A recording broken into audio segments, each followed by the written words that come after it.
If everybody could make it their way back to their seats, we'll start at 9 o'clock with the public hearing.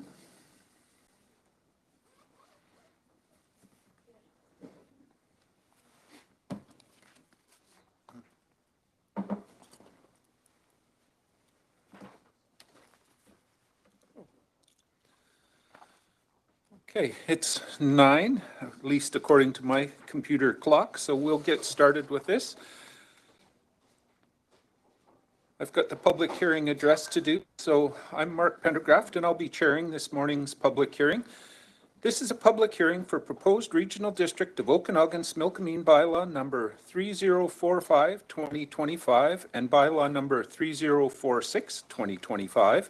The proposed bylaws and related information, including written comments received to date, are available for review at the head table. At this public hearing, all persons wishing to speak will be given an opportunity to do so and are asked to commence their remarks by stating their name and address.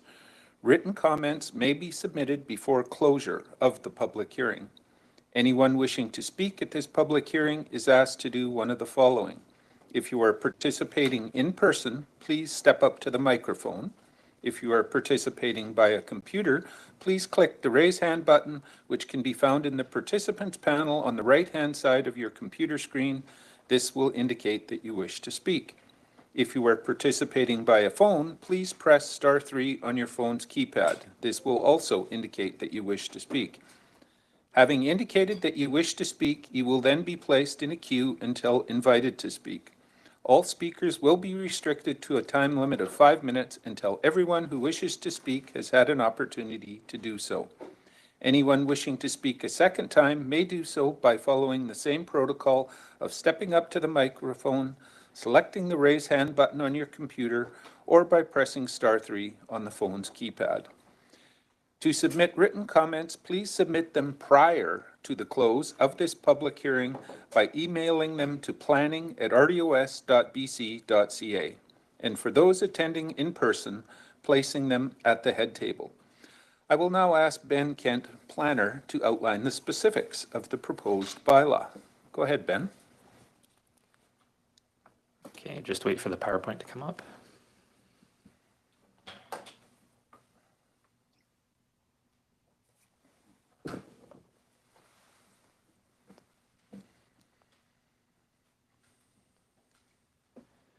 Okay, so this morning's public hearing is for RDOS file number X2023.011-zone, and this is for proposed official community plan and zoning bylaw amendments related to regulating private utilities. The purpose of these amendments is to regulate privately owned, operated, and maintained community water and sewer systems in favor of public systems. And so in this context, private refers to a strata corporation, private water utility, or business corporation, whereas public refers to systems owned by the regional district, a municipality, an indigenous governing body, or an improvement district. The affected bylaws for this project are the electoral area official community plans, the electoral area zoning bylaws, the subdivision and development servicing bylaw, and the development procedures bylaw. And just going one by one, the proposed OCP amendments essentially involve adding new infrastructure and servicing policies, which would not support the creation of new private community water or sewer utilities. The proposed zoning amendments involve adding new definitions for community water and sewer systems, and these would specifically exclude works that are owned and operated by a strata corporation, private utility, or business corporation. Also proposed are replacing minimum parcel size exemptions currently in those bylaws for subdivision to require that all new parcels less than 1 hectare in area are connected to community water and sewer. The proposed servicing bylaw amendments essentially are the same changes proposed for the zoning bylaw, adding new definitions for community water and sewer that specifically exclude works owned and operated by strata corporations, private utilities, or business corporations. Oh.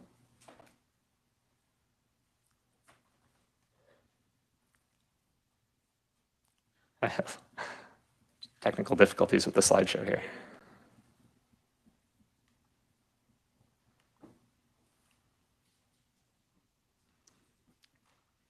And to support these changes, amendments are proposed to the procedures bylaw. These would add a requirement for a utility condition assessment in support of development variance permit applications that are proposing water or sewer systems that do not comply with the regulations of the subdivision servicing bylaw.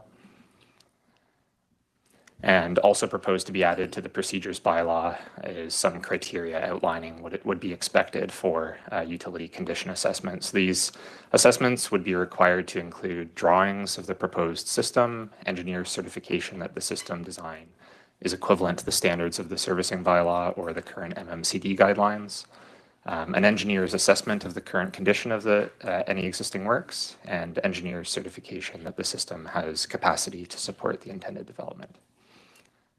That's the end of my slide deck. Okay, thank you, Ben.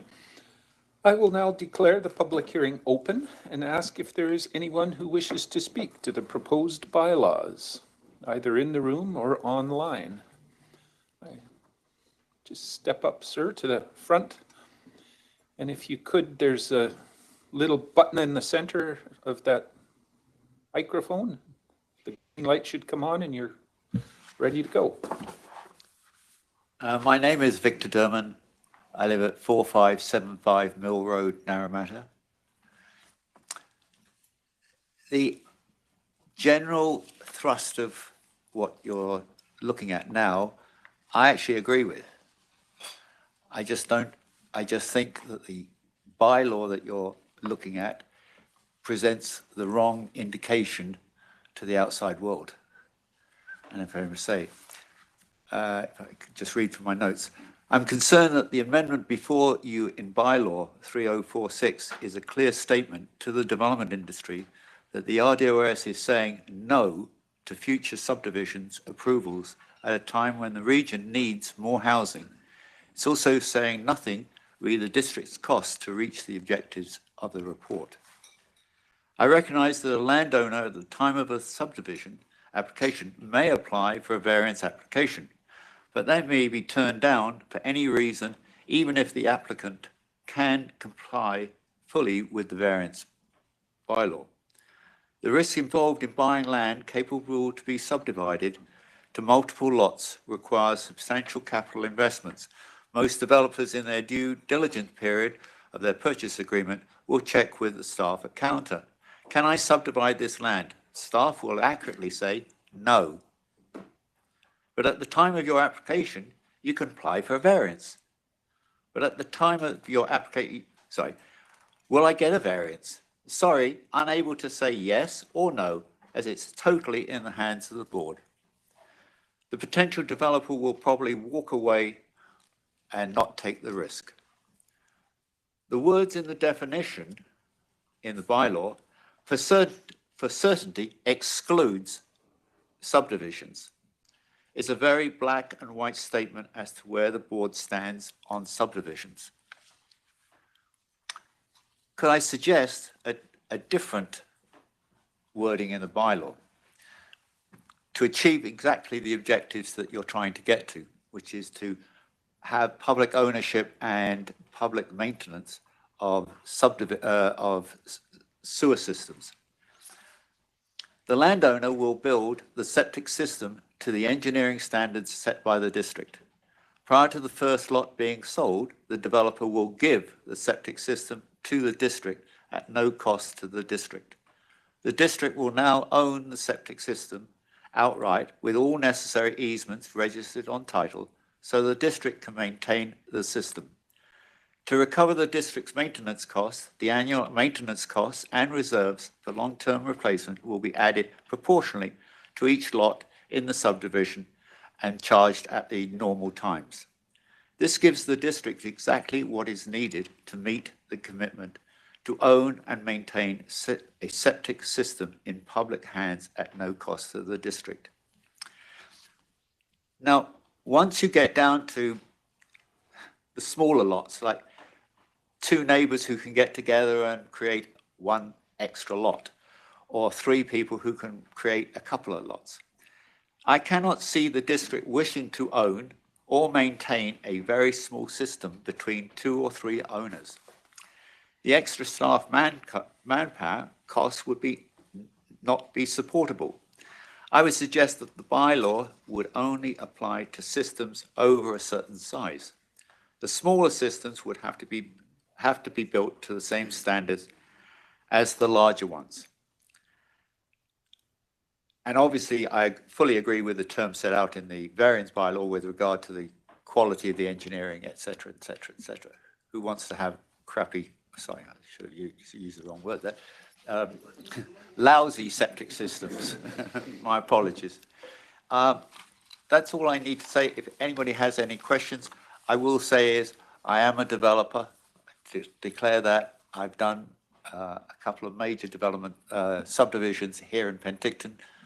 Bridgewater is one of them, 65 lots. So I do understand the cost of trying to do one of these and the risks one takes in buying a piece of land and the risk of coming before a council or a board for approvals. And one always starts off with talking to the planning department and saying, well, can I do it? And currently your bylaws categorically says no. And I think that is the wrong position to be in.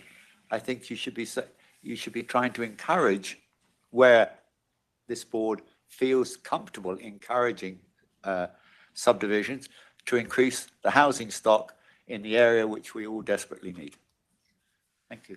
Is there anybody got a question? I'd be happy to answer. We're probably not taking questions at this time, but thank you very much for the input. It's much appreciated. Where would I leave that? If you could just leave it with Miss, right there is fine. Great, thank you. Is there anybody else wishing to speak to the proposed bylaws? I see a hand online. Director Coyne. Go ahead.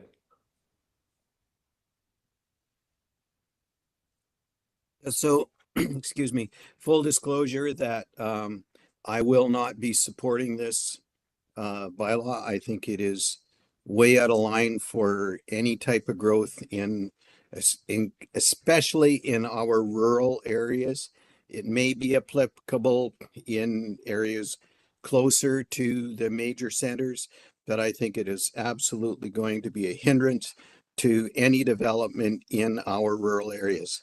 So I just wanted on the record that I will be asking to have Area H excluded from this particular bylaw. Thank you. Okay. Anybody else wishing to speak to this bylaw? Either online? Anybody that you're seeing? Adam, I'm not seeing any hands raised online on my computer. Okay, if you could put them through. Is there a name attached to it? Mr. Kowalchuk, can you hear us? Good morning. Can you hear me? Just barely. I think we're adjusting the volume here. Go ahead, please. Good morning, directors, staff, and council of the RDOS. Earlier, my name is Randy Kowalchuk. I am the president of a small wastewater utility company that provides sewer services to two neighborhoods. Both neighborhoods are approximately 40 home sites. And we've been providing that service for over 7 years. Yesterday, I did provide a letter to, I believe, to all directors and senior staff outlining our concern. I just want to highlight a couple of items. One, I think the first one is this is a significant change in policy, and to have only 2 participants speak about this tells me that affected property owners probably have not been notified and brought aware of this significant change in direction of development. I'd also like to say that this policy is going to certainly hinder growth and make it nearly impossible for the regional district and the areas to meet the new housing targets that have been considered. And without new growth, it's going to put more pressure on quality of life for schools, rural schools, without new growth. And also going to make it much more difficult for communities to enhance their communities by adding new parks, fire equipment, because there'll be no growth. So it's going to be divided over a smaller group of ratepayers. I also think it's going to be very difficult for areas that don't have growth to get funding, infrastructure funding from other seniors of government. So the rural areas are going to be left further behind. And my last point is, already ratepayers get infrastructure service by private utility companies. We get our power from a private company. We get our natural gas from private utility company. And we get our telecommunications from private companies. So it can work. And I am aware that there is a couple of systems that are causing difficulty. We have to get our operating permits from the Ministry of Health or the Ministry of Environment. And those are the agencies that if there's people in this area, in the regional district that are having problem with their infrastructure, then the responsibility needs to go to the provincial agencies that gave out the permits to operate. So I strongly encourage that the regional district reconsiders these and not adopt these new bylaws. And finally, I'd like to say I'm willing and would love to offer an invitation to come out and visit our sewer systems. Our sewer systems are operated with Class 4 and Class 2 operators, and I'm very proud of our system and our staff who provide these services for the 83 lot owners that we provide this service. Thank you for allowing me to speak. Thanks for your input. Is there anybody else wishing to speak? For a second time, is there anybody else wishing to speak? Before I ask or close, is there anybody I'm missing, Adam, that you're seeing? All right. For a third and final time, anybody wishing to speak? Seeing none, I will hereby declare the public hearing closed at 9:17. And thank you, everybody, for your attendance and patience. And I'll turn it over to Director Johansson to go into the hospital district meeting. Thank you, Chair Pendergraft. I'll call this meeting of the Okanagan-Similkameen Regional Hospital District to order at 9:17. Look for a motion to adopt the agenda as circulated. Moved. Second. All in favor? Opposed? Motion is carried. We have some minutes to adopt. The recommendation is that the February 20th, 2025 minutes of the Okanagan-Similkameen Regional Hospital District be adopted. Get a mover for those. Moved. Second. Any further discussion on those? Call the question. All in favor? Opposed? Motion is carried. We have a closed session today. The recommendation is that in accordance with Section 92B of the Community Charter, the board close the meeting to the public on the basis of the consideration of information received and held in confidence relating to negotiations between the municipality and a provincial government or federal government or both, or between a provincial government or the federal government or both and a third party. And that Susan Brown, President and CEO, Interior Health, and Sylvia Weir, Vice President, Corporate Services and CFO, Interior Health, attend the closed meeting. Get a motion. Moved. Second. All in favor? Opposed? Motion is carried. Good morning, Susan. Good morning, Sylvia. Good morning. Consent, if there's a desire to discuss it in the regular portion of the meeting. Are we got a quorum? Better double count here. 6. We're just. Okay, seeing nothing to remove off of consent, I'll look for a motion to adopt the agenda. Moved, seconded, thank you. All in favor? Great. Any opposed? That motion carries. So a motion on the corporate consent agenda.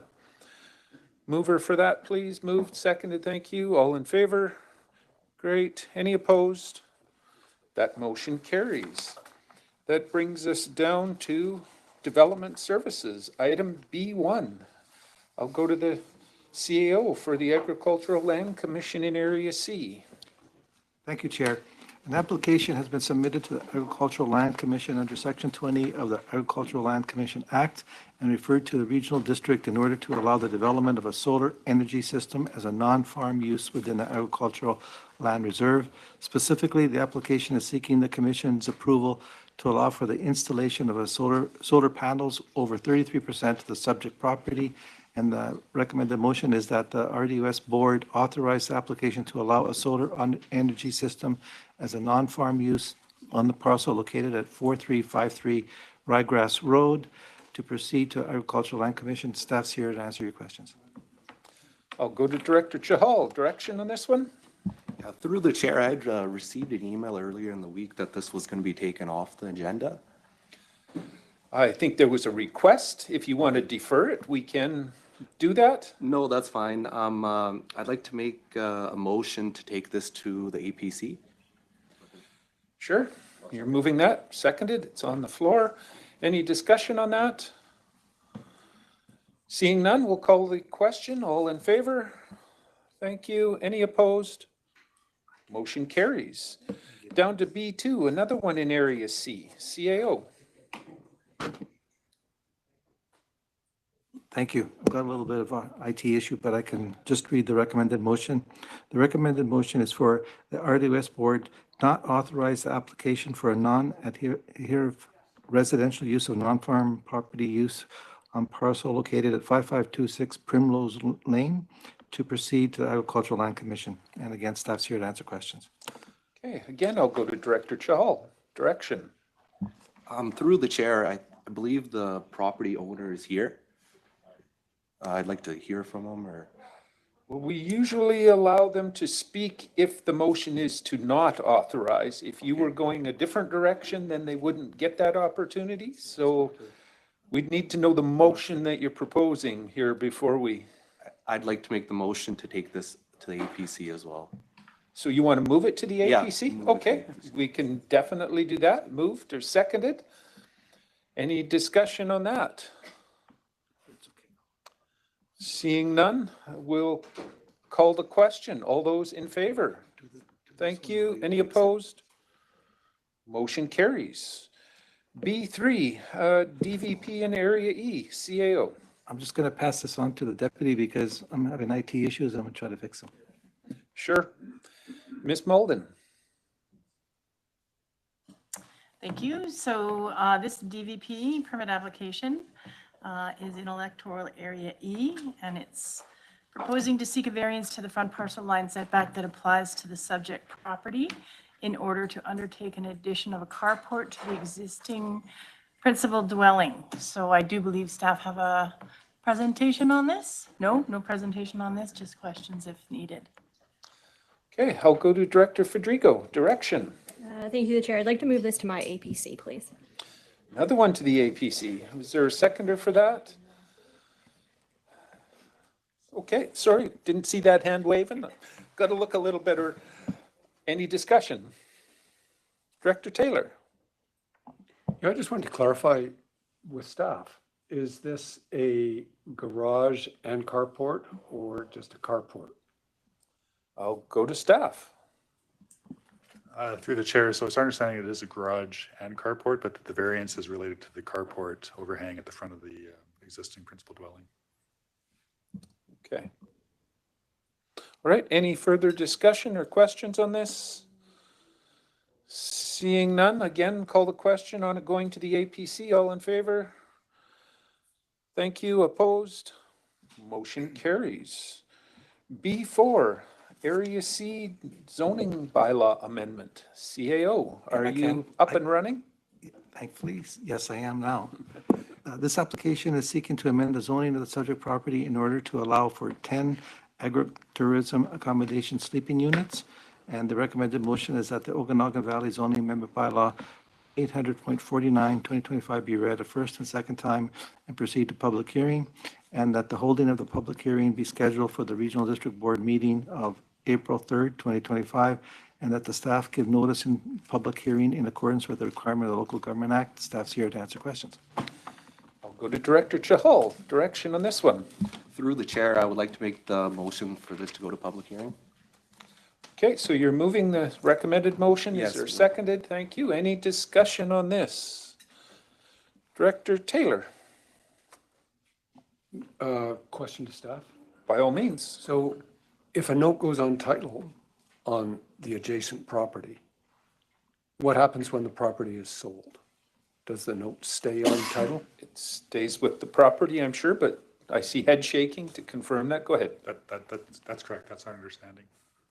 It'll stay on title. And this proposal does involve a note on the adjacent property. I'll, Go ahead. through the chair, so it's my understanding that the administrative recommendation does not include that. Okay. Anything further? No. Any other discussion on this? Seeing none, we'll call the question. This is rural vote. All those in favor? Thank you. Any opposed? Motion carries. B5, short-term rentals in D, F, and I, CAO. Thank you, Chair. The purpose of this report is to introduce land use amendment to facilitate the regulation of short-term rental accommodations for vacation rental and bed and breakfast operations uses in electoral area D, F, and I. And the recommended motion is that the official community amendment bylaw 3099-2025 and the Okanagan Valley zoning amendment bylaw 2800.50-2025 be read a first and second time and proceed to public hearing, and that the Board of Directors consider the process as outlined in this report from the Chief Administrative Office dated March 20th, 2025 to be appropriate consultation to the purpose section of 475 of the Local Government Act, and then in accordance with section 477 of the Local Government Act, and the Board of Directors has considered Amendment Bylaw 3099-2025 in conjunction with its financial and applicable waste management plan, and that the holding of a public hearing be scheduled for the Regional District Board meeting of April 3rd, 2025, and that staff give notice of the public hearing in accordance with the requirement of the Local Government Act. Again, staff's here to answer questions. Director Federico? Thank you, through the chair. I have a question for staff. So these three areas have opted in, but in the OCP recommendations, there's the opportunity for a TUP or for tourist accommodation. So with them having opted in, is that an option for residents who own land but don't live here? Staff? Through the chair, so yes, property owners, when a zoning bylaw applies in their area under the Local Government Act, have the ability to seek an exemption to those regulations in the form of a temporary use permit or a zoning bylaw amendment. So tourist accommodation use is still a defined use in the zoning bylaw. So where that is not permitted, a property owner could seek an application through the board via temporary use permit. Or a rezoning if they so desire. Okay. Director Taylor? Process question. If we want to change in this, do we have to do that now, and can it still be accepted for first and second, or does it have to be held back and brought back with those changes in it? Recommendation on that, staff? So this is going for first and second reading, which means there's opportunity still for input on that. There's a public hearing, so we might expect that more information would arise on that. So that should be fine. Director Taylor, follow up or? Okay, well, I mean, I think staff know, I think everyone at the table knows that I strongly support the direction we're going here, but I have three areas of concern that I have raised with staff, and I would like to see them addressed with some form of change, and to see that when it comes back for the next reading. So my three areas are, certainly for myself, I wanted to see the same wording as the STR Act, which permits up to 2 per parcel if it's the principal residence and one of your secondary suite or accessory dwelling. And the way staff have presented this, we only get one. And from my perspective, someone who's already doing a secondary suite as a short-term rental, If they're going away to Europe for 3 months, they might think nothing of short-terming their principal residence while they're at it. And we've taken that away from them, and I don't understand that. Secondly, I hear from staff that the time allotment that you can do a short-term rental is to be less than 6 months. And again, that applies to the principal residence, but according to the short-term registry people, it doesn't apply to the secondary suite, and I don't want it applying to the secondary suite. I'd like them to be able to do this all year round in their secondary suite, if they so choose. And then thirdly, we have a reference to the Agricultural Land Commission that it would apply, or that the person would follow that. And to me, that is juxtaposed with what the STR allows you to do on farmland. And I don't understand why we're saying you have to comply with one act, which then puts you in contravention of the other act. Why don't we just not say anything about it? It's provincial legislation. We expect you to comply, and the province can sort out that for itself on its own legislation. So those are my 3 changes. I think other directors may have an additional change on something else, but Okay. I'd like to see at least 2 of those in the next version, which hopefully would come back in 2 weeks. So were you tentatively moving deferral to have it come back, or are you preferring to give it? If those changes would come back in the next reading, that would be fine by me. I'll go to staff. Go ahead, CAO. So I did talk to the director about this. If it's good in 2 weeks, that means the report's due Friday based on, or Monday at 4:30. Yeah, tomorrow. So I believe at the very best, we were talking about, it was the last meeting in April we talked about. If it goes back If and it goes back, yes. comes back with changes. All right. Any other questions? Go ahead. I had said at an earlier meeting when this was brought up that I'd take it as it went and look for a review later on. Looking at our priority list, that will be 2029. So that's not soon enough for me. Okay, I'd like to get this done. Okay, direction here, Director Federico? Yes, thank you, the chair. So because this lumps in together OCP amendments and then the Okanagan Valley zoning, would we have to split that into 2 so that way we can move the Okanagan Valley zoning forward and then have their OCP changes? Because if Area I and Area F don't want changes, their OCPs could move through and then just leave Area D's OCP for a couple of weeks instead of deferring the whole thing. It could, I know that's a nightmare for staff, but realistically, you're changing an individual OCP if there aren't other changes for the other directors.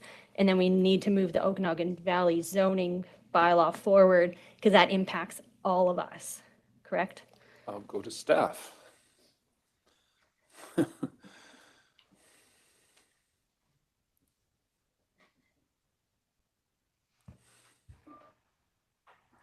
We're struggling to find an answer here. Through the chair, yes, because this does involve an amendment to the Okanagan Valley zoning bylaw, that would apply to all of the affected areas, DF&I, AC&E, that are participating in changes surrounding short-term rental accommodations. Go ahead, Chris. Through the chair, I might just add to that. I think it would be helpful for staff if the board set a direction in terms of policy or regulatory changes that it wanted to see, and then we could try to work out a solution to that. I mean, to be honest, the next board might be a challenge to get that done in time, but certainly a forthcoming board meeting. Okay. I do have the one question that Director Taylor raised about the number of units or a number of rentals that you can do for short term on per property. Are we not, why aren't we following what's in the act versus 1 versus 2? I mean, I'm sorry, through the chair. So my recollection is that with the short-term rental process that was put in place after the Leach decision in 2013, it's only ever been premised on 1 per parcel through the existing TUP process. And there was never any direction provided to do something different in relation to the STR Accommodation Act. So the regulations that we've been putting before you for the last number of months have always been premised on a continuation of that 1 per parcel.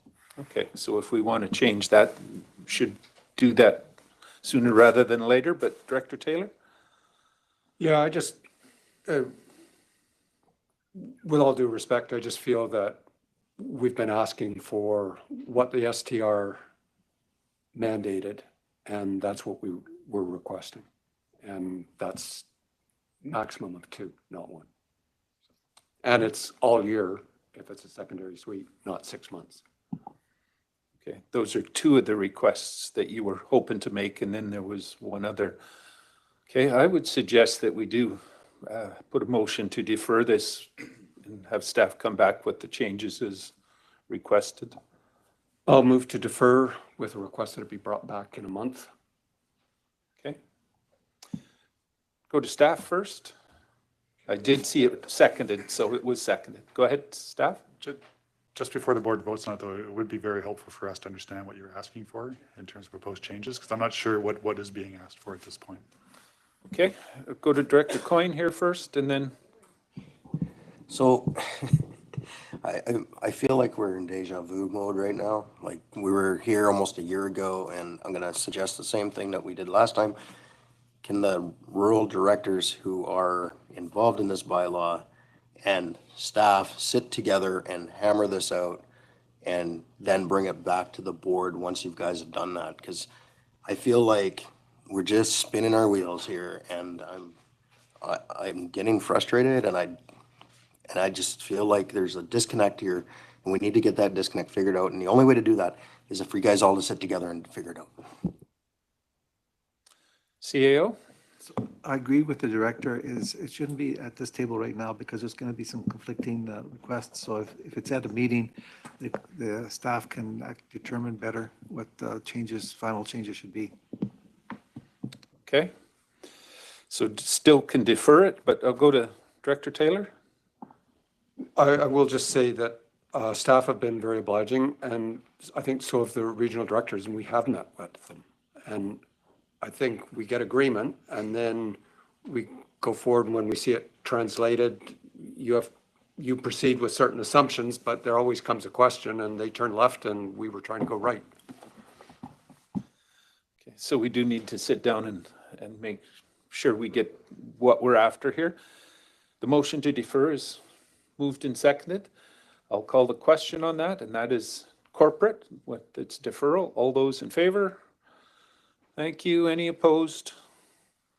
Motion carries. I have a sneaking hunch that the next one's going to be the same thing, but B6. I'll go to the CAO. Thank you. The purpose of this report is to introduce land use bylaw amendment and other related bylaw amendments to facilitate the regulation of short-term rental accommodations for vacation rentals, bed and breakfast operations use in electoral area A, C, and E. And the administrative recommendation is that the official community amendment plan 3101 2025 bylaw for the CAO delegation amendment bylaw 3033.02 2025 and development procedure amendment bylaw 2500.36 2025 be read a first and second time, and that the official community plan amendment bylaw 3101 2025 proceed to public hearing, and that the board of directors consider the process as outlined in this report from the Chief Administrative Officer dated March 20th, 2025 to be appropriate consultation for the purpose of Section 475 of the Local Government Act. And that in accordance with Section 477 of the Local Government Act, the Board of Directors has considered amendment bylaw number 3099, 2025 in conjunction with its financial and applicable waste management plans, and that the holding of a public hearing be scheduled for the Regional District Board meeting of April 3rd, 2025. And finally, that the staff give notice of the public hearing in accordance with the requirement of the Local Government Act. And again, staff's here to answer questions. Okay, Director Federico. Thank you, through the chair. I have a question and then I'll make a motion. Okay. Question for staff, the $500 on the permit, the non-delegated cost, how was that determined and where will that funding go to? Staff. CAO. Thank you. So the revenue schedule, to go back to the specific area where the application was made. So if it was made in electoral area E, it goes into electoral area E. There's also a corresponding expense code for wherever there's an issue for that area. Okay. Go ahead, Director Federico. Thank you, Chair. I will make a motion to defer this as well. And then part of that is linked to our conversation around business licenses. So I'm just going to put that out there now, but I'll make a motion to, unless area A and C are happy with it, I'm happy to just remove area E from it for deferral if A and C are happy with where it's at. I'm thinking we probably should defer. And could I, maybe it's not the time or place, but if it's a thought is there may be time after today's meetings for the rural directors to get together with staff immediately following today. Would that work for you guys, staff-wise? And then we can hash these out today rather than later?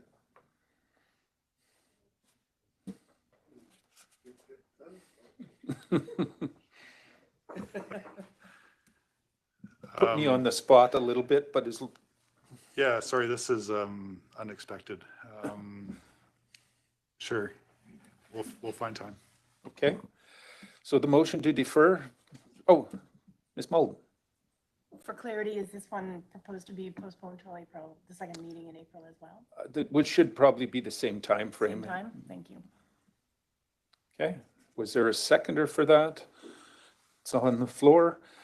Call the question. All those in favor? Thank you. Any opposed? Motion carries. Over to B7, regulating the creation of private utilities, CAO. Thank you. The purpose of this report is to introduce regulations in relation to the private water and sewer utilities, with the recommended motion being that the following amendment bylaws to regulate the creation of new private utilities be read a third time. Official Community Plan Amendment Bylaw 3045, 2025, Zoning Amendment Bylaw 3046, 2025, Subdivision Servicing and Development Bylaw 2900.01, 2025, and Development Procedure Amendment Bylaw 2500.34, 2025. Staff's here to answer questions. Okay, Director Taylor.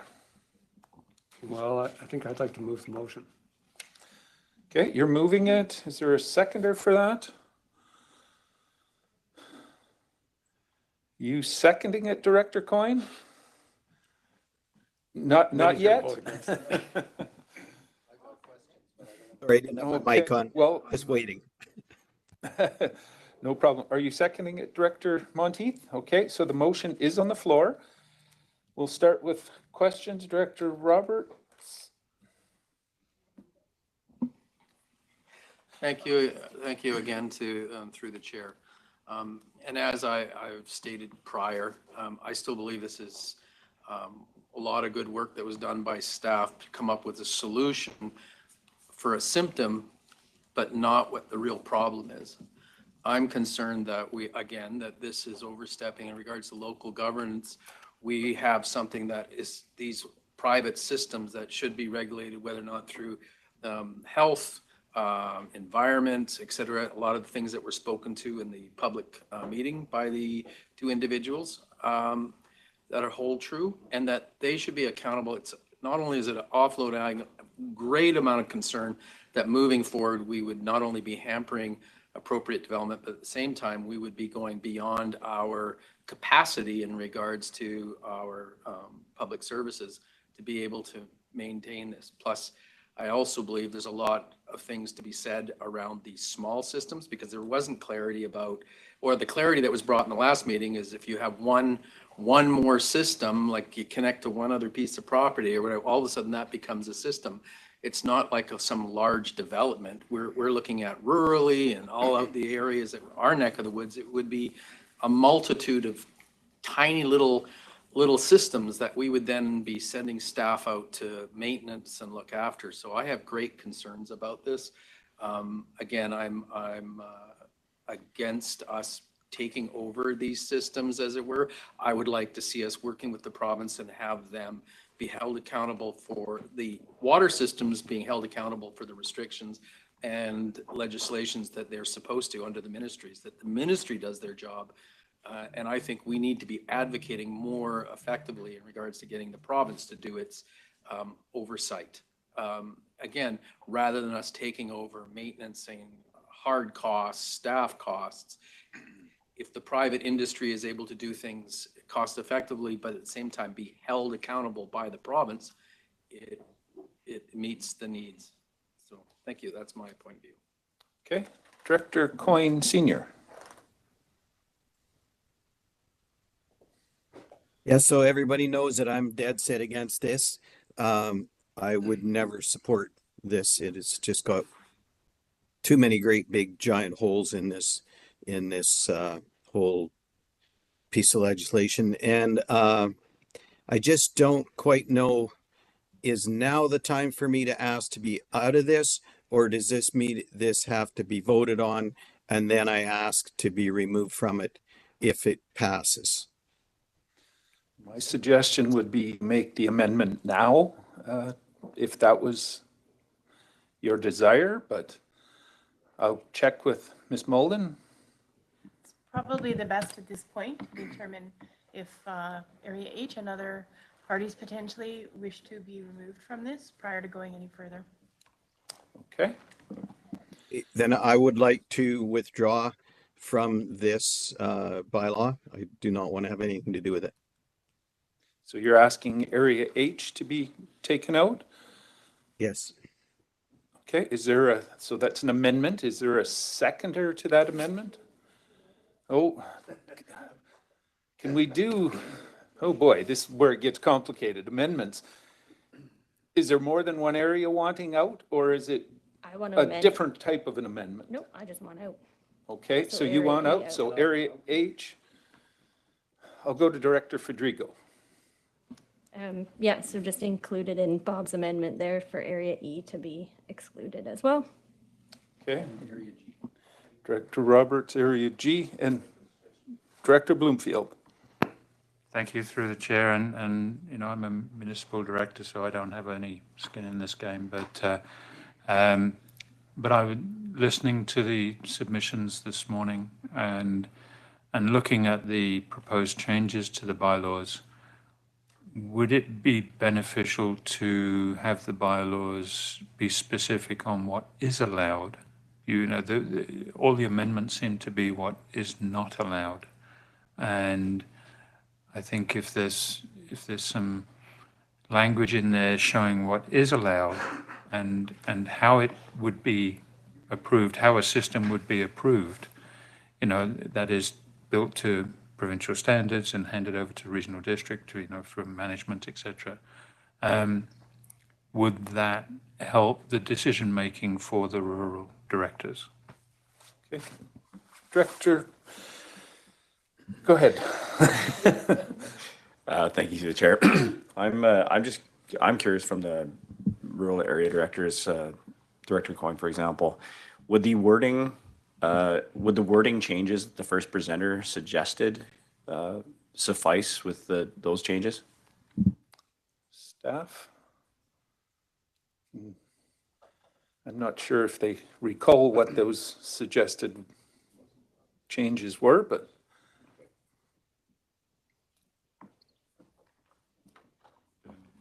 Was that question diverted to me? no, it was to staff.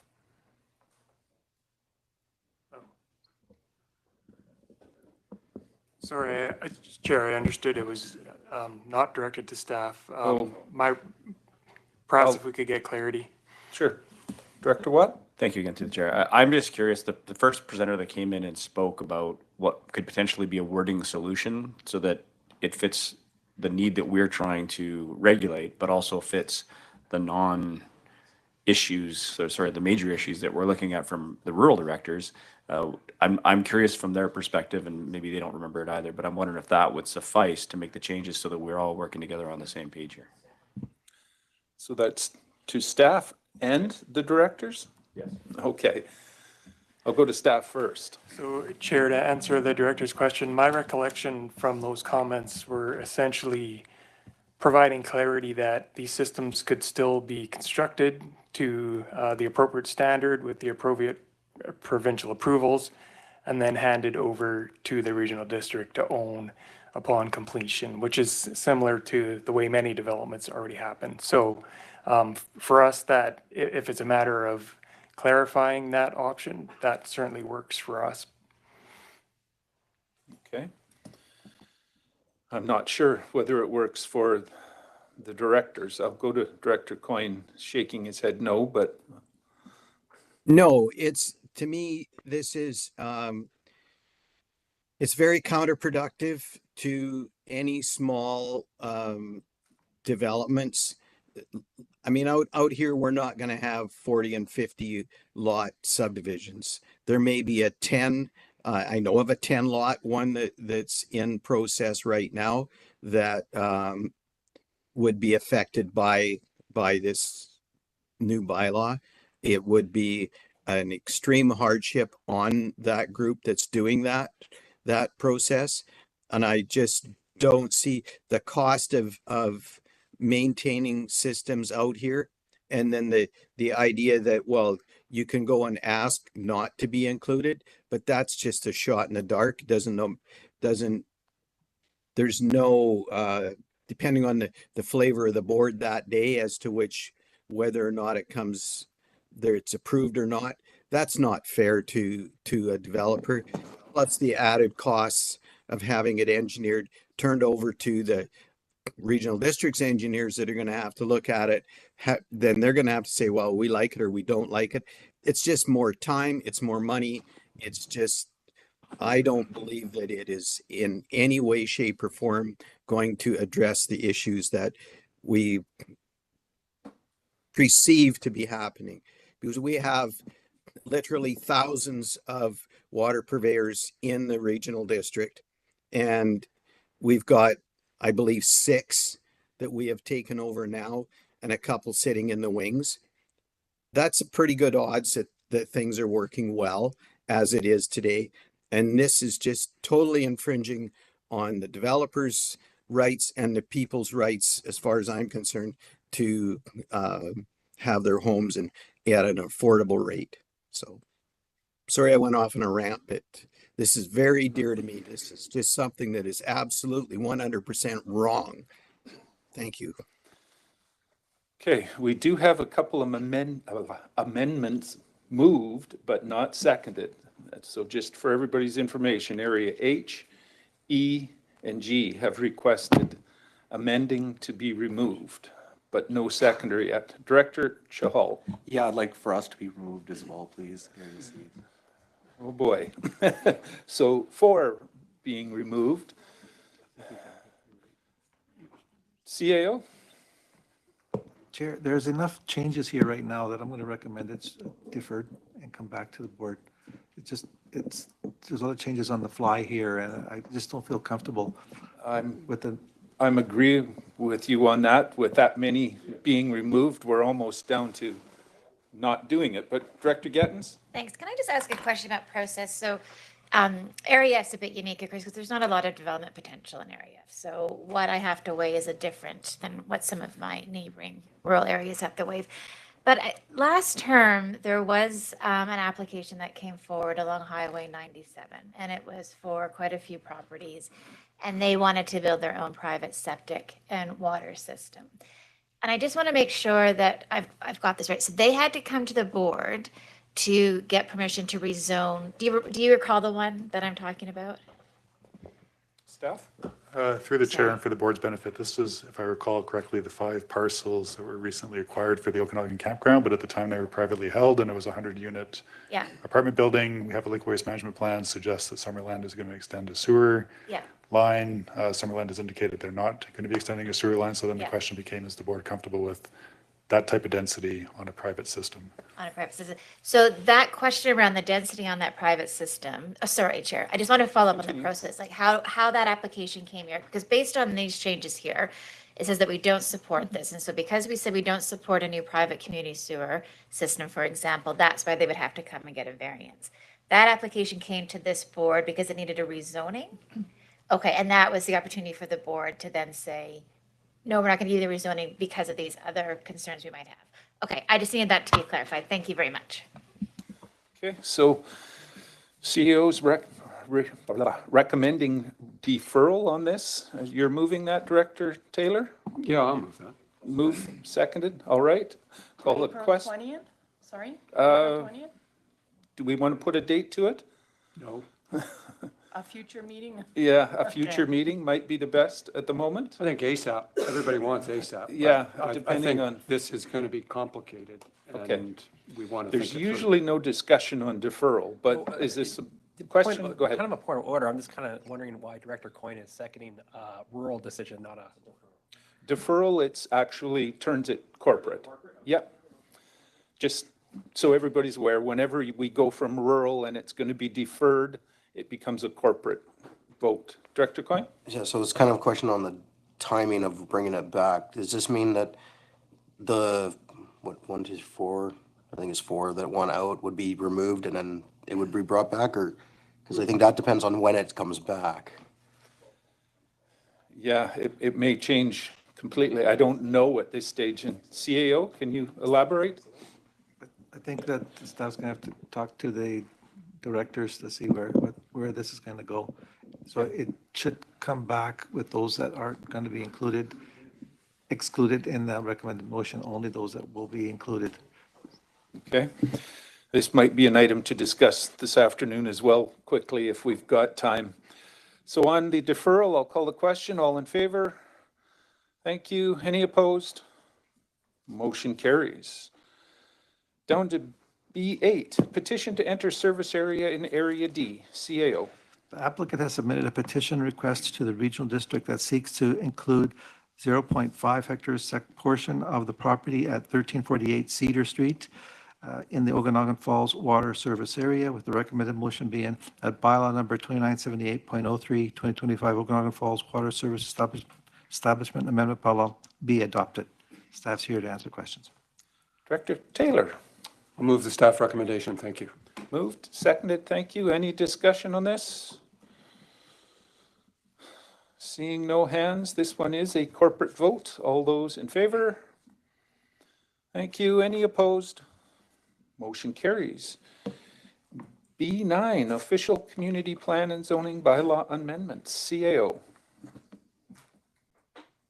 Thank you. I'm smiling because I'm having issues again with my computer, but I can read the recommended motion.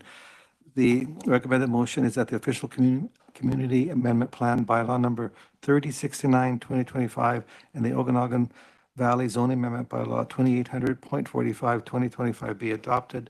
And now I can read the reason. That the electoral area A, D, and F official community plan amendment bylaw Okanagan Valley zoning bylaw be amended in order to address a number of mapping, typographical, or other issues identified through the day-to-day use of the bylaws. Okay, thank you. Director Taylor, you're moving it? Yeah, I'll move it. Moved, seconded, thank you. Any discussion on this? This is just up for adoption. And again, a rural vote. All those in favor? Thank you. Any opposed? Motion carries. Down to B10, business licenses. I would just have to ask before we go to the CAO on, with the changes to the potential changes to STR, should this tag with them or should we move forward? CAO? I believe we should tag with them and defer it for another meeting. So I'm looking for a motion to defer. Moved, seconded, thank you. Everybody gets to vote on this one. All in favor? Thank you. Any opposed? Motion carries. One opposed? Sorry, missed you. Director Gilbert opposed. Good eye. Down to Protective Services, Fire Safety Act, CAO. Thank you. The purpose of this report is to introduce business regulations and licensing requirements in relation to short-term rental accommodations to A, D, E, and I. And the recommended motion is that the Regional District of Okanagan-Similkameen Business License Regulation by. Oh, we're on the wrong I'm on the one here. wrong. I'm having gremlins in my computer. We're C1. Sorry, CAO. Oh, I know. I did do C1. And That's it the brought problem. up the wrong one? Yes. Okay. If you can find it. I need to talk to the IT manager or director. Okay, the No, Fire Safety Act. I got it, thank you. Okay, the purpose of this report is to specifically address the changes in the Fire Safety Act requiring regional districts to provide reactive inspection services and fire inspection services, with the administrative recommendation being that the board approve assigning responsibilities for inspection and investigations under the Fire Safety Act to the officer of the Fire Commission, and staff's here to answer any questions. Is there a presentation? Presentation? No presentation. No presentation? Okay, thank you. Director Roberts, question, by all means, go ahead. Thank you through the chair. My question is, now, this was saying reactive, and the discussions we had prior around what was happening with the act, is any of this going to either be rolled in the future, or is it a separate discussion about preemptive fire code inspections of, let's say, private business and public access buildings? Because that was a lot of the discussion that was at UBCM that we sat in. And so I've been kind of confused of whether or not this is a part of that. So again, I'm supportive of where we're going with this. I'm just wondering, is this something separate, or is this other part coming down the pike? Because again, this was a discussion with the fire commissioner before. Thank you. Go to staff. So if I, through the chair, if I understand your question correctly, at this point, the only way we would do an inspection is if it was requested. So someone would have to phone in and request an inspection. As regional districts, that is all we have to do at this point. I can't speak to what the province will do in the future. Yeah. Okay. Director Taylor? Two lines of questions. If we're talking fire investigation and a report is done, I don't see anything in there that says we would get a copy of the report. It says it goes to the office of the fire commissioner. Go to the staff. Yes, through the chair. What happens is the fire chief or one of his delegates files the report that the fire has happened and what they saw at the fire, and the office of the fire commissioner takes the information from there. So our records are resident with the fire department. I think Director Taylor was referring to the report from the fire commissioner, the end report. Do we get a copy of that, was what he was asking. Yes, we will. Okay. Any further, Director Taylor, follow-up? Next one, just on the fire inspection thing, and I'm not in the volunteer fire department. I've got a lot of respect for the people that are.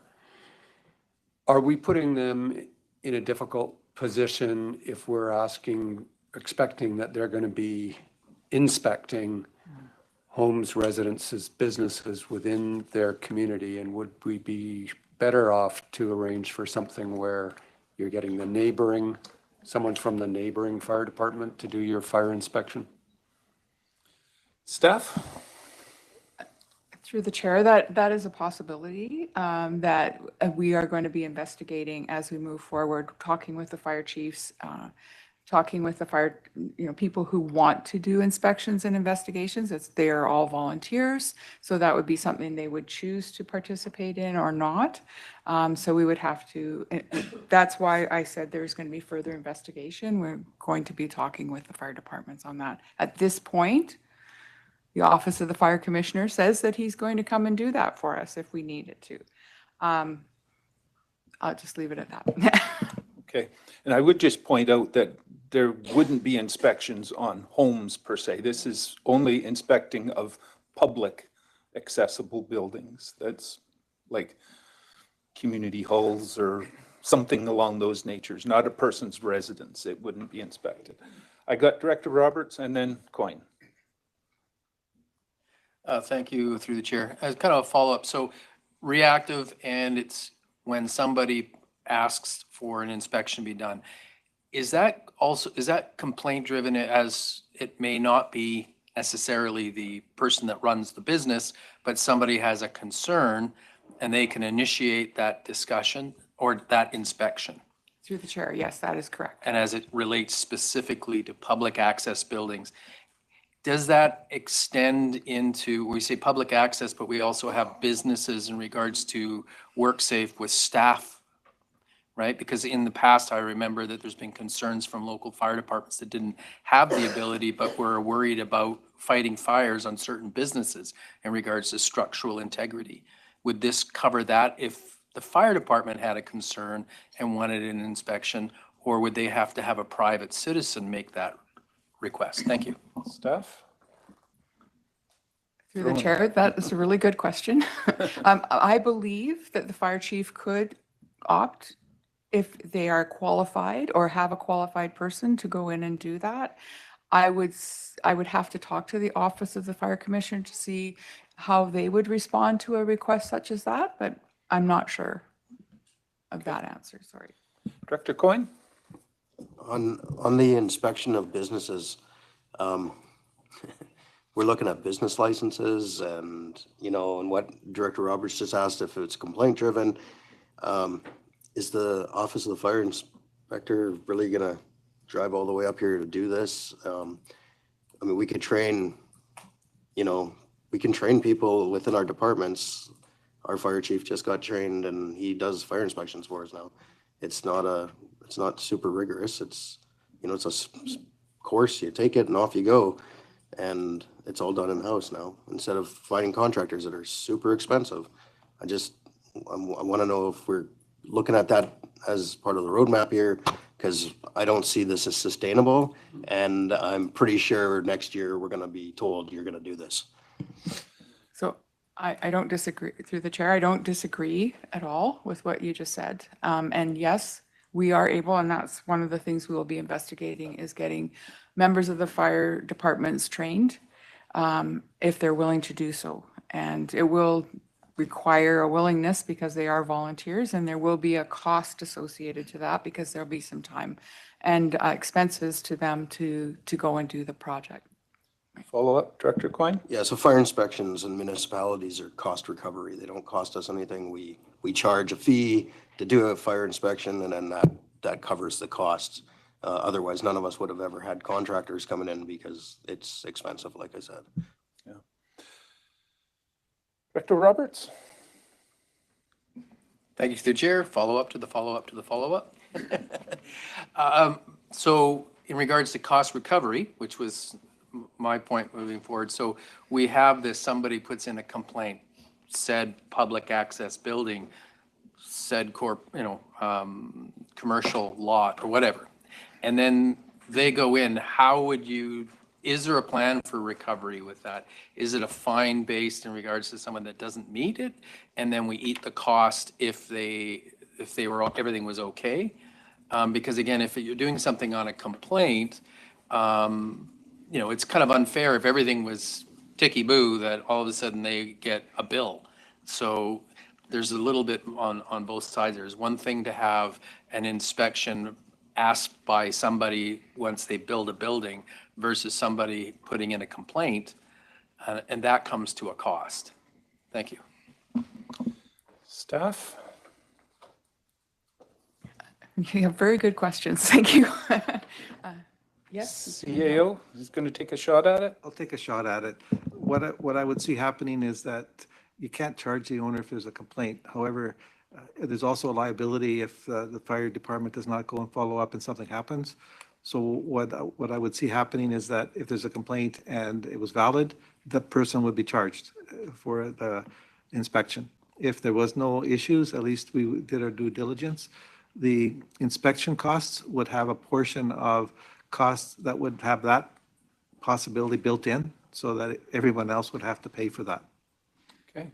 follow up, or go ahead, staff? Right, and further to the CAO, we would have a bylaw in place that would lay that out, right, for charges, fees and charges. So it'd be Okay. very clear to the public what it would entail. All right.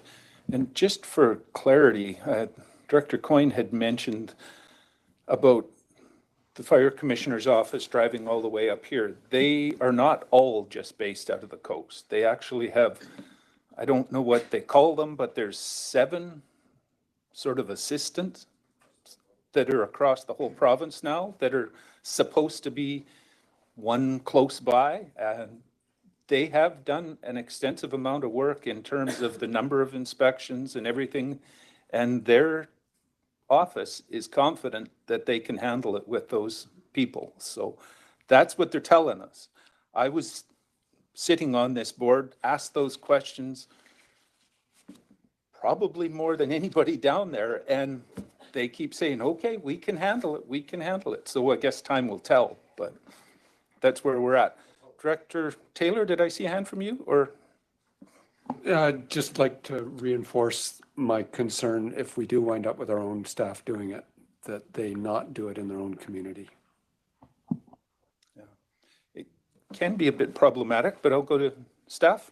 So I was just going to say, I'm sorry, not about that, but with regards to the Office of Fire Commissioner, they have confirmed with me that they will be doing this at no cost Yes. to the regional district. So at this moment, it is a good deal. Yeah. Director Bush? So are we not getting public places inspected every year? Okay, because, I mean, we used to, it was never seemed to be a problem. I was an assistant to the fire commissioner back in the 90s, and I never had any problem working locally either. You just do your job, that's it. I didn't see a problem with that. Go ahead, Deborah. Only municipalities are required to do an annual inspection of businesses and public spaces. It's not required for the regional districts. It'd just be complaint-based for us. Yeah. Am I missing? So, sorry, Director Coyne Senior. Yeah, I got a kind of a funny one, but can anybody make this complaint? Like, and I'm going to give you an example. I'm working at an industrial shop that also has people come there to buy things, and I'm welding and air arcing and making a lot of smoke and noise and scary kind of sounds to people that don't know what it entails. And Mary Jo or Billy Bob is riding their bike down the road and they get scared from the noise. Is that a legitimate complainer? Like, I'm not sure, but we'll check what staff's thoughts are. So primarily, the inspection is about the safety of the building, the ability to exit the building in an emergency situation. And I don't think that would qualify, that you're making smoke and welding or whatever it is that you're doing. I don't think that would qualify to require an inspection. Yeah. Follow up, Director Coyne Junior. Senior, go ahead. And then I'll go to Junior. So I guess that my question is then, so the complaints would be vetted prior to rushing somebody out there because of an activity or whatever, thinking that this is a horrible, dangerous thing. I'm seeing a nodding yes, but go ahead. Yes, and if somebody was complaining about smoke, the fire department would be coming for that, not for an inspection. Thank you. Okay. Yeah, I was just going to explain one thing is, so when you get a fire inspection on your property, on your business, that's all they're checking for is, do you have egress? Do you have fire extinguishers? Do you have signage? And do you have emergency lighting? And there's no blockage in passageways and whatnot. That's all they're checking for. They're not checking to see, what else you're doing in the building. It's just, these are the things. And then you get a little report at the end and say, oh, your fire extinguisher there's no sign that says fire extinguisher, and you got to go buy a sign and put it up and whatnot. It's a pretty simple test. It takes about, depending on the size of your building, it takes anywhere from like 10 to 20 minutes, and half of it's BSing with the fire inspector. Director Federico? Thank you to the chair. So with our short-term rentals and tourist accommodations, health and safety and emergency plans are included in getting your business license or TUP. But if there's a complaint then on a short-term rental and it's in someone's residence, is that something then that the fire commissioner would go into if there's a complaint on that? I believe they're exempt, but I will, that was my understanding is that they're exempt, but I will have to check it. That was a discussion that we had at the committee level with this, and they were not getting into short-term rentals. It's considered an accommodation. You don't inspect motels either, except for the public areas in those. CAO? I'd just like to add, BC Assessment also considers it residential, so they're not classified under business either for taxation purposes. Yeah. Seeing any other discussion on this? We've had so much discussion, I forgot whether now we had the motion moved and seconded. I'm going to check with the CO. We did. Thank you. I'm going to call the question on this. All those in favor? Thank you. Any opposed? Motion carries. Legislative Services, RDOS Fees and Charges Bylaw, 3097-225. Go ahead, CAO. Thank you, Chair. At the March 6, 2025 Board of Directors meeting, Bylaw 3097-2025 was read a first time. At that meeting, directors requested several amendments, which are now addressed. And the recommended motion is that Bylaw 3097-2025, a bylaw of the Regional District of Okanagan-Similkameen, be set to set fees and charges, be read a second and third time, and be adopted. Direction on this? Director Federico? I have a couple questions. Go ahead. Yeah, first, number one, I did email Managing Director Filion about the removal of the development cost charges, because that was a little terrifying to see those striked out. But happy to know that they're in a different bylaw and not here. So question around, in most of our other bylaws, it indicates a fee structure, but then it has to be in our fees and charges. So just some clarification on why the DCCs or ACCs can land in a different bylaw and they don't need to be in our fees and charges. So that was one. And then number two was section 13 for the EV chargers.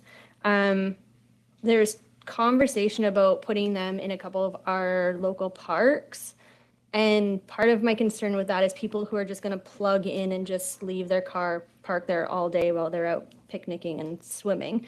And then there was conversation that we can put an extra charge on that would discourage them from being parked there all day. Is that a charge that needs to be outlined in the fees and charges bylaw for us to be able to do? I'll go to staff. CAO? The DCC. So on the DCC question, that's a specific bylaw that ultimately has to be approved by the province. So it's something you want to keep separate. And it's also a 20-year plan on the capital costs. So it's something that's important that it is kept separate so it doesn't intermix with something that the board has direct control. And as far as the other issues, I'd have to take a look at that and get back to the board. Okay. Director Monteith?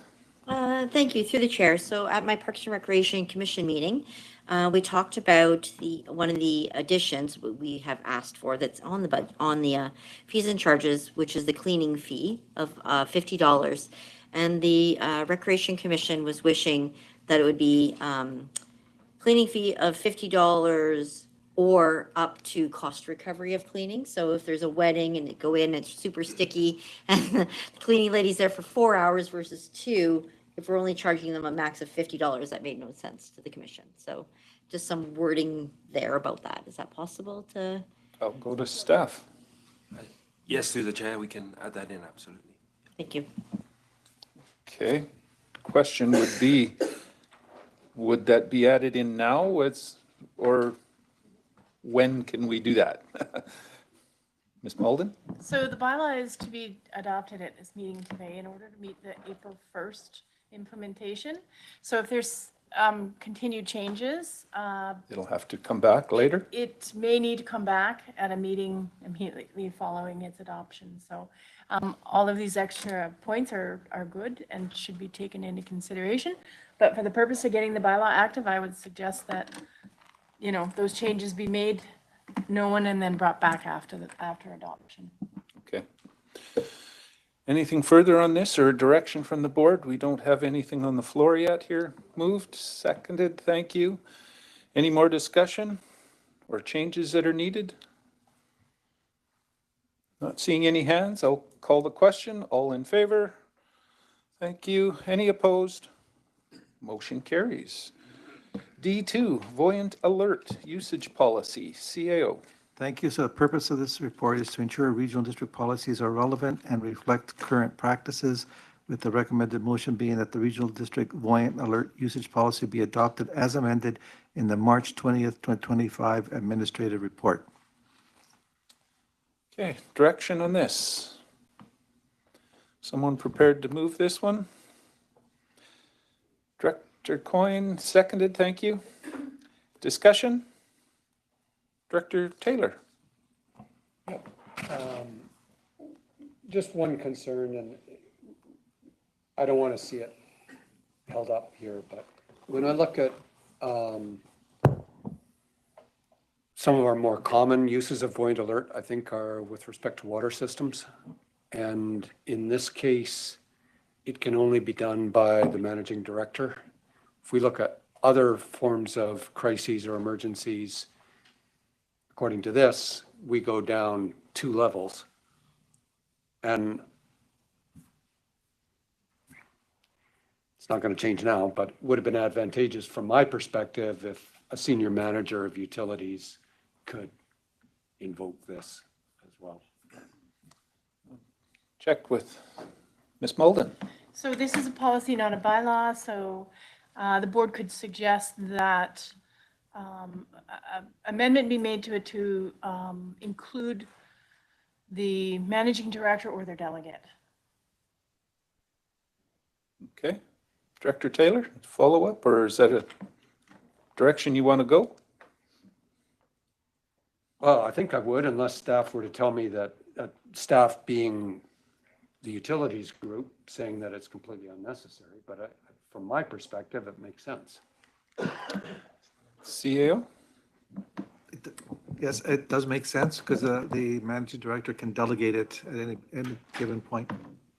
I'd like to make, I'll move the amendment. Okay. It's moved and seconded. So on the amendment, we'll just call the question on that. All those in favor? Thank you. Any opposed? Motion carries. So on the overall policy, I guess it is. We'll call As it amended, yes. as amended. We'll call a question. Or do you have a question for it? Okay. All in favor? Thank you. Any opposed? Motion carries. Did I miss some? A no? Oh, sorry about that. CAO reports. Verbal update from the CAO. Very quickly, I've interviewed 65 of the 117 staff members. We're having 15-minute meetings. It's something they'll be doing across the board every year. Also, the 360 for the managers and some of the senior exempt staff have been completed, and I'm in the process of evaluating those. So that's as far as the update goes for E1. There is an E2 that you're going to see on an ongoing basis, and that's the Strategic Priorities Board amendments. This is where if you, as the directors, see something that's in the 2026 plan, work plan, that you want to seriously consider move to 2025 or vice versa, this is where we would bring it up. And I think the easiest, most efficient way of doing it is if you come to me before the meeting, I can then have a recommended motion of the change from one year to another. And so far I don't have any, but this is something the board can bring up today if they have a concern about the plan. Okay. And that would also apply to anything new that the board or somebody wants to add to the workbook. Correct. Okay. Anything further there from the CAO? Nothing further. Okay. Down to other businesses, the chair's report. I do believe we're going to have a follow-up meeting in regards to this fire inspection and stuff. So if there's anything that comes out of that, I will report back to the board, but slowly everybody's making motions similar to what we had done today to get where we're going. We'll see how it falls out in the end. Director's motions. Any director's motions here? Not seeing any hands on that.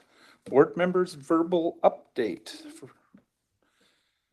Municipal Finance Authority, I've got a meeting for that in April. Insurance, nothing there. Okanagan Basin Water Board, anything there, Director Holmes?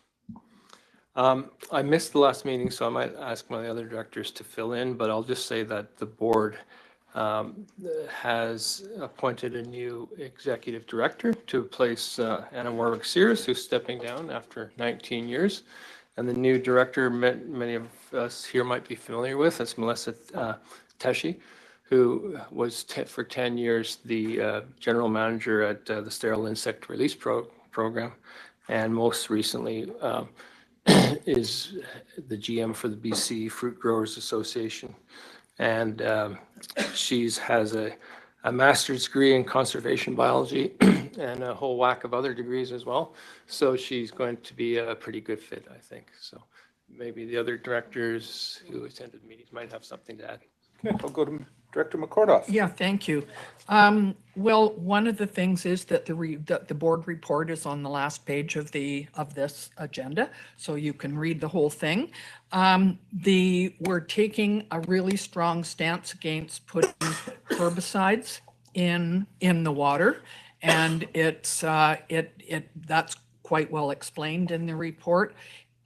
They do that in the States, and we have been always dead against it. So that's a very strong comment there. And the snowpack, which is, gives us an idea of whether we're going to be in a drought or not this year. Looks like we are. As of March the 11th, it's an 82% of normal in the Okanagan and 60% of normal in the Similkameen. So that's not great. Thanks. That's definitely low. Anything from the Film Commission? Director Coyne just headed out the door. Anything, Director Federico? No? Regional Library, Director Federico. Yes, thank you, the chair. So Danielle will be visiting CAOs and the municipalities and boards and councils throughout the next couple of months. So keep an eye out for her popping into your community. And then they're having a strong focus on safety in their branches this year. So it was an AGM, so it was a very short meeting with very few topics. So yeah. Okay. Sterile insect release, Director Bush. Yeah, so nothing new. We have a meeting coming up, I think next Friday. Okay. Simia, nothing there. Director Coyne's not in. Starling Control, anything, Director Same Bush? thing, nothing. ETC. Yeah, thank you. I was at a quarterly meeting last week for 3 hours where we looked at everything on the agendas. And one of the things that we noticed was that due to our really good investments and our investment counselor, we are doing well. And we hope to continue that because we have a diverse portfolio.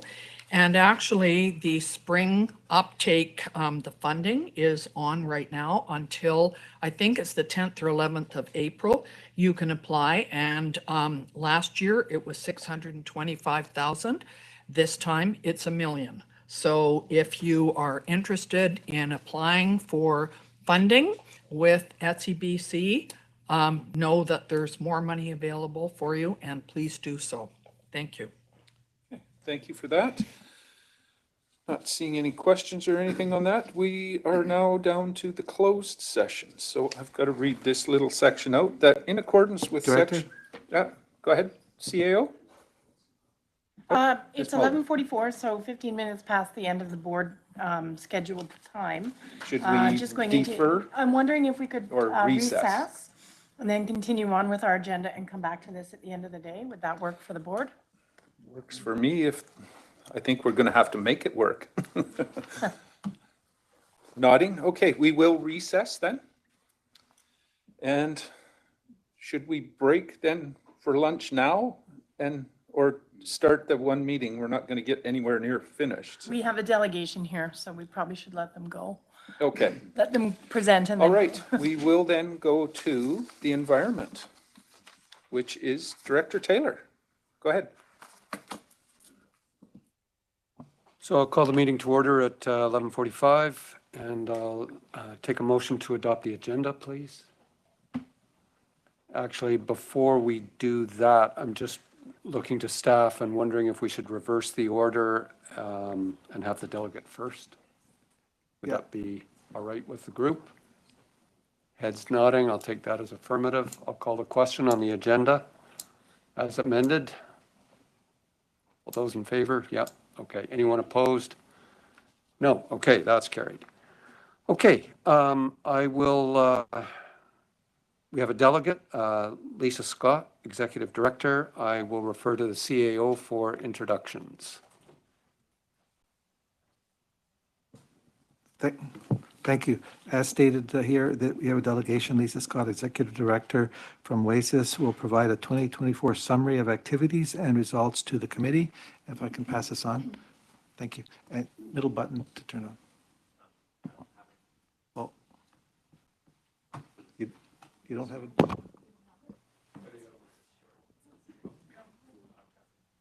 Do you have a PowerPoint? I sent the PowerPoint. It's been, I have it. Well, I have an extra here. It's in the agenda.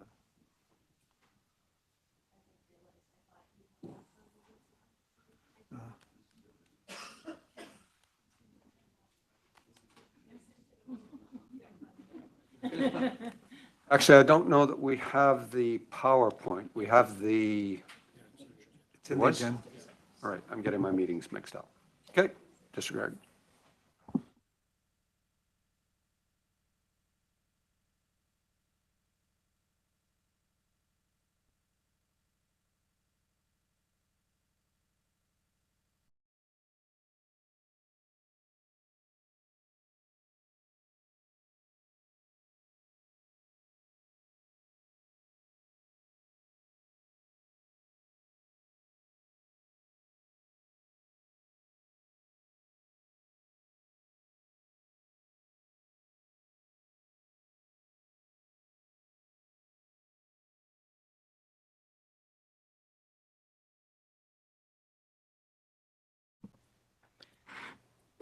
All right. Good morning, through the chair. And nice to see all the directors again this year.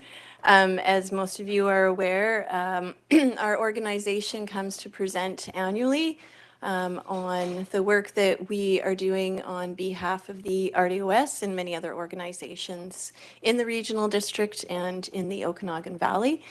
But largely I'll be highlighting the work that we've been doing with the financial support from the RDOS. Here with me today is Elaine Desjardins. She is my right and left arm, I think. She's our field operations manager. We are the two people that are keeping the organization going 12 months of the year.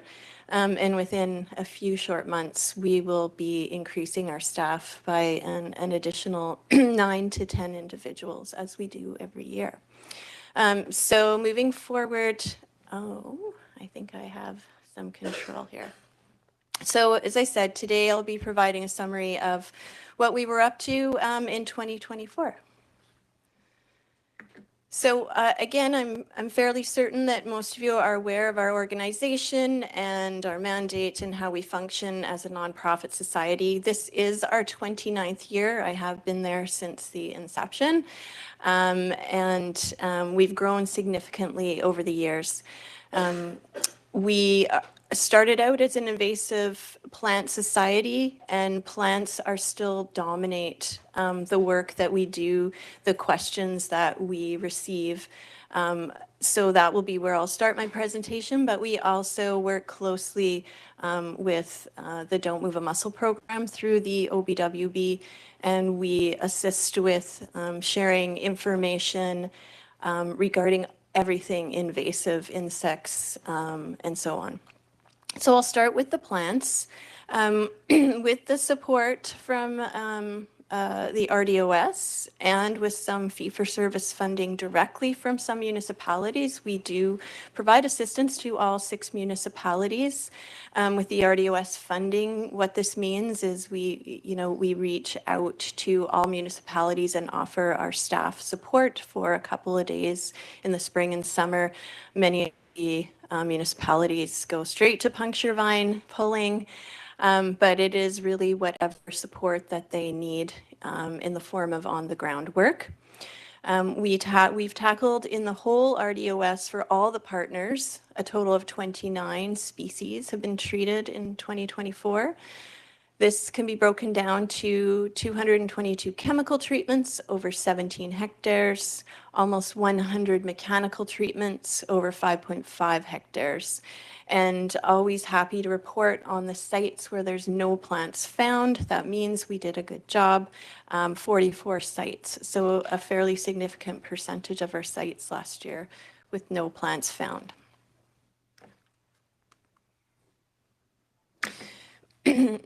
Even though we've been going strong for 29 years, we have new projects each year, new partners. We were very excited to partner with the Oliver District and Heritage Society last year. There's new work happening at the Fairview Town site that was funded through the South Okanagan Conservation Fund last year. So we were contracted by the society to do some inventory, some treatment, and develop a management plan. So we did partner with them last year and hope to continue to do so, hoping that it's approved at your meeting later this afternoon for, excuse me, year 2 of the project. We also have partnered with the Nature Conservancy of Canada now for over a decade. But following the Eagle Bluff fire in 2023, they requested that we change direction and focus a little bit last year. So we concentrated our efforts in their conservation lands that were impacted by that fire and did a very detailed inventory. And we'll continue to take a similar direction over the next year or two. So just a few highlights. So specifically with the, sorry, just losing my voice a bit.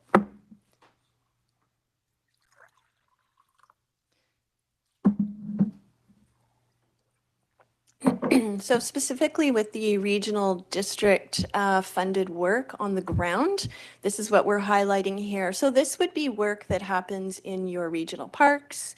This would be at the landfills. It would also be the support we provide to the municipalities. So in this case, we targeted 13 species, so really our highest priority species. A total of 41 surveys over 2 hectares, 32 mechanical treatments for 0.33 hectares, and 5 chemical treatments covering 0.02 hectares. I'll just highlight one of our projects we've been working on now for several years. That's Garnet Park in Heritage Hills. Really great results we've seen there. The before and after photo here of this pathway, obviously there's been some new infrastructure and pavement happening, but if you focus on the plants, a big reduction in the Scotch thistle, which is a very spiny, troublesome plant, and burdock, which impacts our biodiversity, very sticky plant. We removed 377 kilograms last year, and that is a 73% reduction. We actually, when we first went in there, we filled 2 of those huge bins on site. So there's other species we tackle, big changes out there. We're really happy with it. And we've already heard from some of the residents this year, and we're hopeful to have a community event up there in the spring. So we've only been working in the park, but of course, the invasive plants know no boundaries, and we'd like to provide some greater education and outreach to the residents to expand the results. So that's just one highlight for you. Part of what we do as well, we've really been increasing our engagement of First Nations and our collaborative efforts. We work with all 4 of the local bands. I'll highlight a few projects here. So The photo is showing the bridge there. That, of course, is the Similkameen River. And we were really excited to get funding support from the Habitat Conservation Trust Foundation last year to monitor the Similkameen River in addition to the lakes in the Okanagan Valley for invasive mussels. So the province reassesses every year, and it was the first year that the Similkameen River had made the cut as being vulnerable. As did a couple lakes in the Similkameen. So we were really pleased to expand our monitoring efforts there with their financial support. We enlisted the support of the 2 Similkameen bands, and we sampled 3 times with their technicians and biologists. So that was a great partnership that I think will expand to be doing more invasive work with those 2 bands. We've had several meetings. We've had ongoing work for several years now with the Penticton Indian Band, and the photo on the bottom there was a refresher course that we organized and paid for with our staff jointly with the PIB for pesticide application. We were actually approached 2 years ago by the band to put their staff or some of their members through training. I think we put 10 of them through a pesticide applicators course. Again, a joint venture. We had some of our own staff participate. And I'm excited to say this year, the Osceola Indian Band has members that are interested as well. So we're going to do a collaborative training session for them.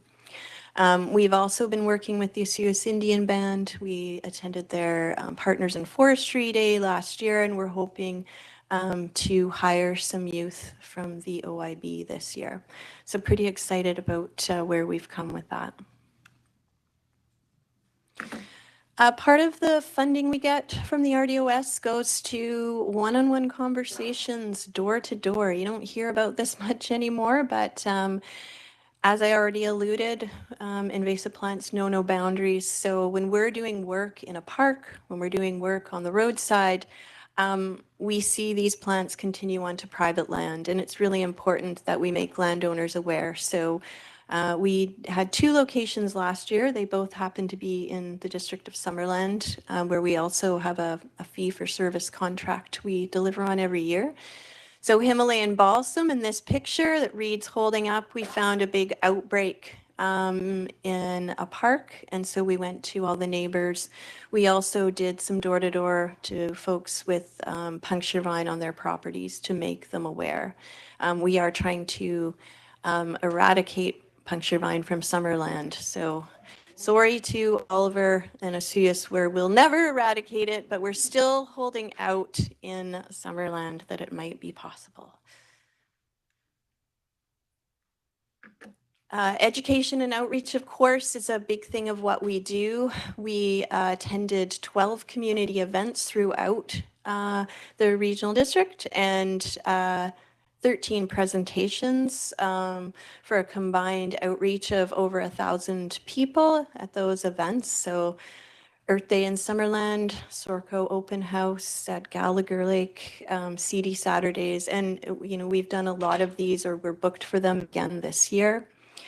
We offer training to the public, to municipalities.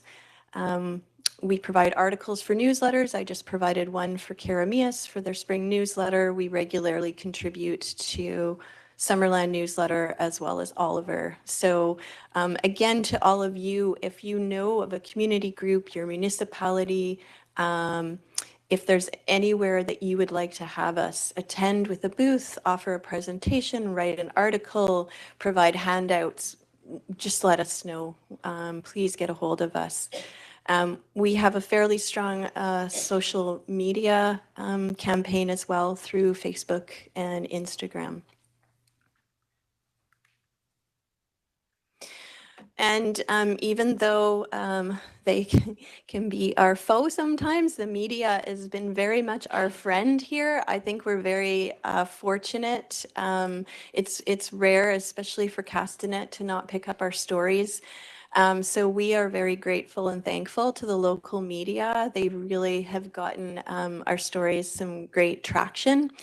And so 3 topics last year were invasive trees, an ongoing hot topic, a puncture vine, and invasive mussels. So we'll continue to work with the media in the coming year. And continuing with that theme of invasive trees, we put quite a lot of effort last year into the invasive tree campaign. We wrote a fact sheet that's fairly detailed, and then we also did these smaller tidbits of information in these postcards that you see here. These get circulated at our events, and they're available at various local businesses. We also have now 4 boot brush stations, 2 installed, one at White Lake and one at Oliver Mountain, and Reed is here demonstrating how it works. So there's signage to provide information as well as an actual brush where you can brush your boots off before you go hiking on the trail. The 2 new ones, one will be set up at Max Lake here in the West Bench, and we're going to have one at Haines Ecological Reserve near Asuyas, where we partnered with BC Parks. And again, any place where you see this as being valuable, we'd love to get more out there and have that consistent message for our recreationalists. So getting our name and face out there, we get a lot of inquiries. We had 124 that I kept track of last year. When anyone calls or emails, I keep track of what the topic is, where they are located, what municipality or which electoral area, and how they knew about us, and I'll present that here. So largely, invasive plants are still where the questions arise or where they need support. 83% of inquiries were around plants, 6% around aquatic invasives, and then 4 general, 4 insect, and it goes down from there. Inquiries by municipality, it's always heavy to Summerland and Penticton, but you can see that we did hear from someone throughout the entire regional district. We also have a category of out of area. There is still no organization like ours in the Central and North Okanagan, and we do have a valley-wide website that I'll touch on in a minute here. And so that does generate some inquiries from other areas, especially the Kelowna and Vernon areas. Where this is showing how people knew to contact us, well, when you combine familiarity with the program and referrals, that's 60% of our questions. But what this speaks to is the value of doing the breadth of outreach that we do. Newsletters, events, the internet, news stories, they all contribute to constituents knowing that we're around and knowing that we can offer support. So I mentioned this website. So we do have our own website, oasis.ca, but several years ago, we also created this website through the Climate Action Initiative to support the agricultural sector in the Okanagan Valley. So we remain actively updating this. Anyone interested, one key thing we did last year is we updated the toxic invasive plants section. So plants that are toxic to livestock. I'm really proud of how it's laid out. So we did a alert for those who are signed up for email alerts in January about that. And so the whole concept of alerts is to let people know that are signed up on some timely topics just to draw their attention to it. But this is really a great one-stop shop. If you haven't been there yet, check it out. It's just the acronym, so OISO, oiso.ca. And just one slide on our aquatics program. There is a small amount of funding the RDOS contributes towards this valley-wide program, and this has allowed us to extend our efforts into the Similkameen Valley. Last year, we had 3 summer staff. These wonderful young ladies did the job of what's normally 4, did a bang-up job, and 2 are returning. I'm excited to say a lot of returning staff this year. They connected with almost 5,300 people last year, surveyed almost 1,000 boats at 15 launches up and down the Okanagan Valley. distributed our outreach materials and those of the province and other organizations, went to many events, youth presentations, and also helped to monitor the waters through the Habitat Conservation Trust Foundation grant, which we hope to get again this year, but haven't heard yet.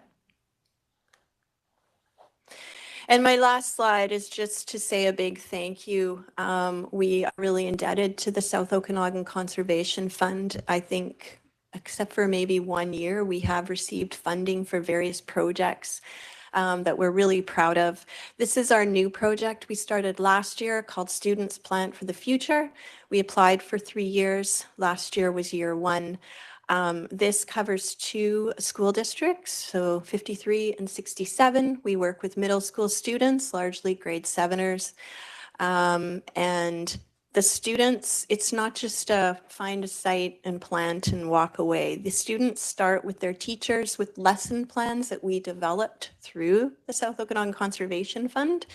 Then we join them in the field, Oliver Mountain, Max Lake. So we have a grassland site, a riparian site.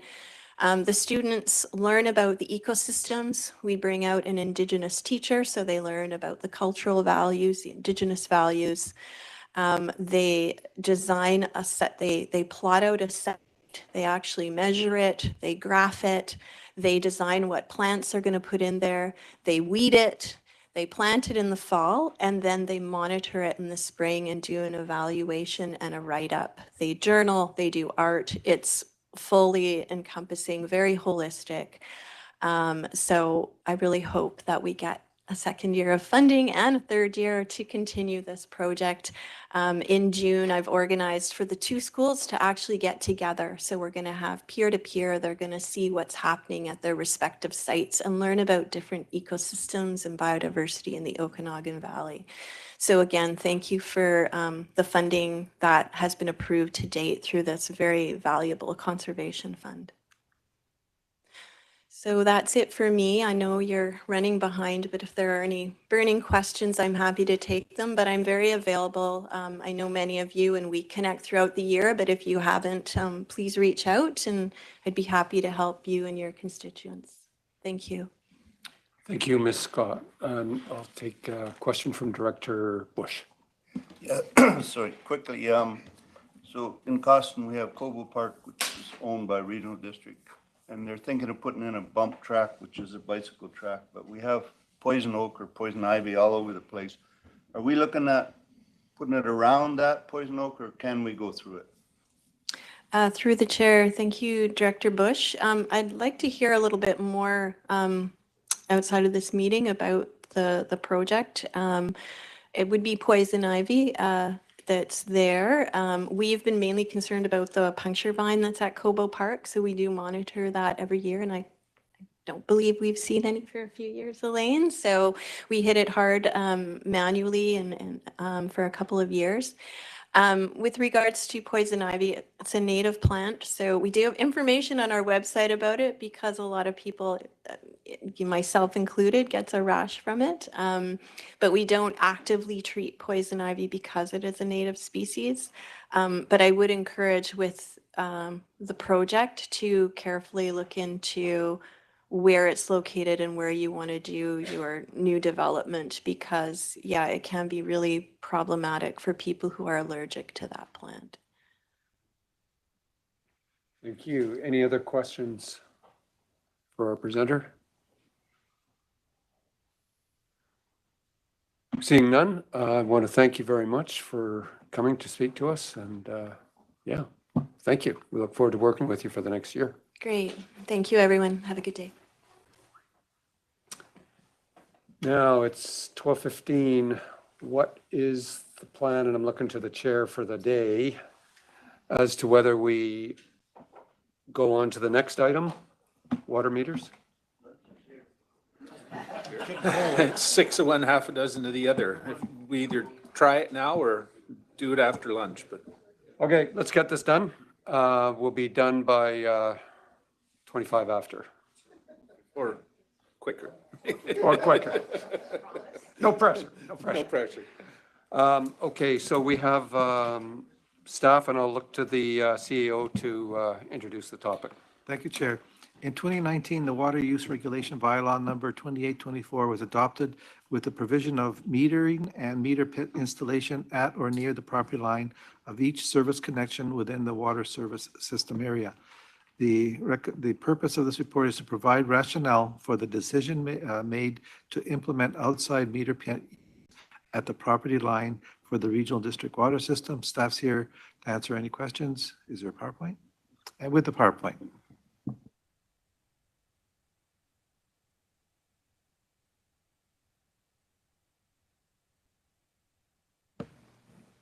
Hello, everybody. My name is Shelley Fiorito. I work in the Utilities Department as a project coordinator.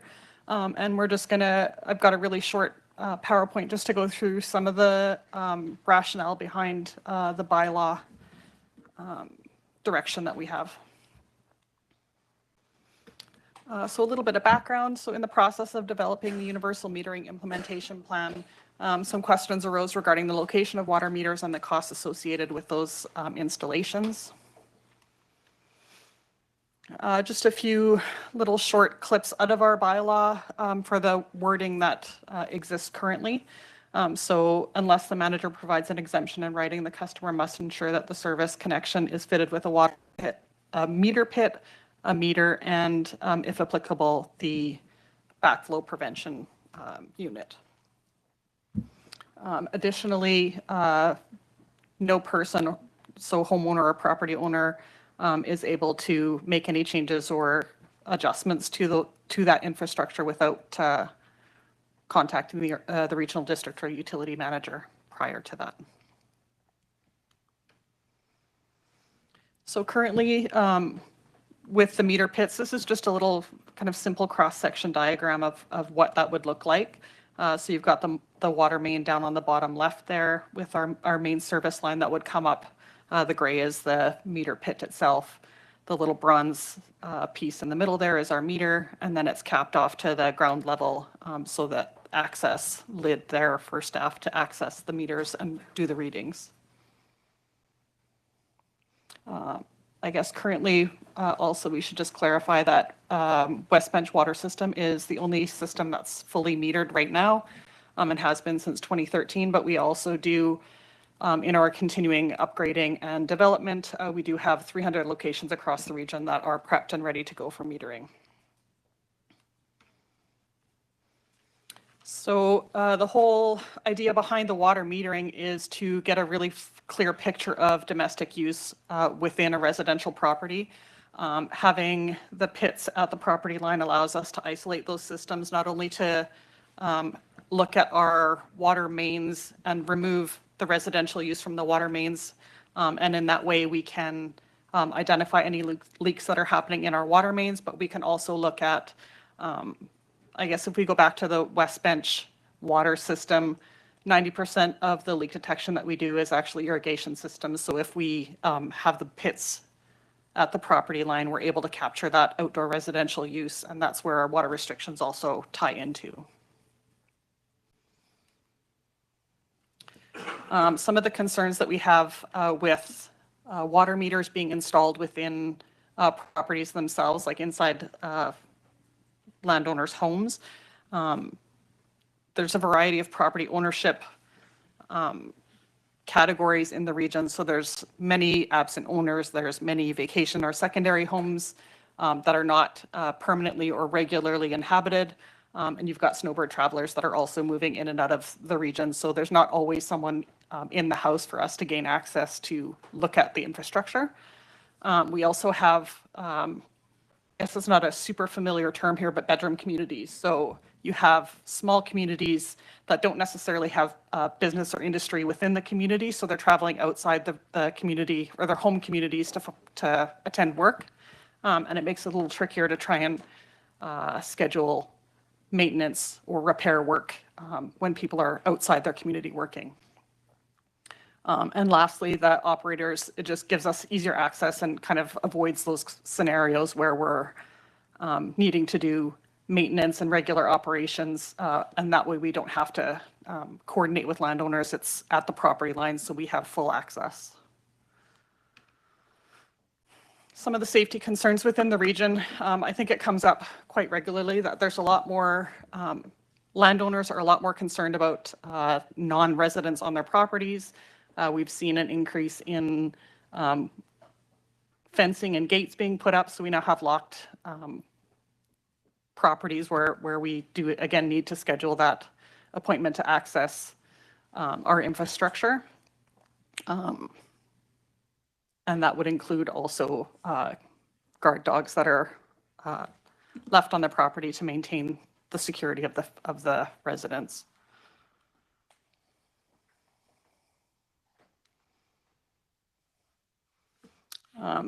Again, with properties within the Okanagan, there's a variety of home styles. So it can range from mobile homes, trailers, modular properties up to full foundation homes. And it can get a little bit tricky to gain access.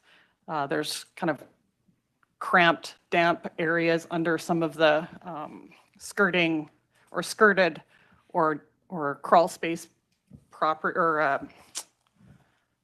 I guess, homes. That makes it tricky for staff to get in and out and do the plumbing work. And then also in some of these small units, there's not necessarily a valid place to put the meters and take up that space out of someone's home, because we all obviously need to have it in a warmed area. It can't freeze over the winter. So it's a little bit intrusive if we're trying to fit the meter infrastructure into a small SIA trailer. Security and damage. So the meter pits also provide us with that little bit of safety with the locking lid that goes on there, so there's no way for anyone to tamper with, or it's got that little protected case around it, so it's a little more difficult to do damage to it.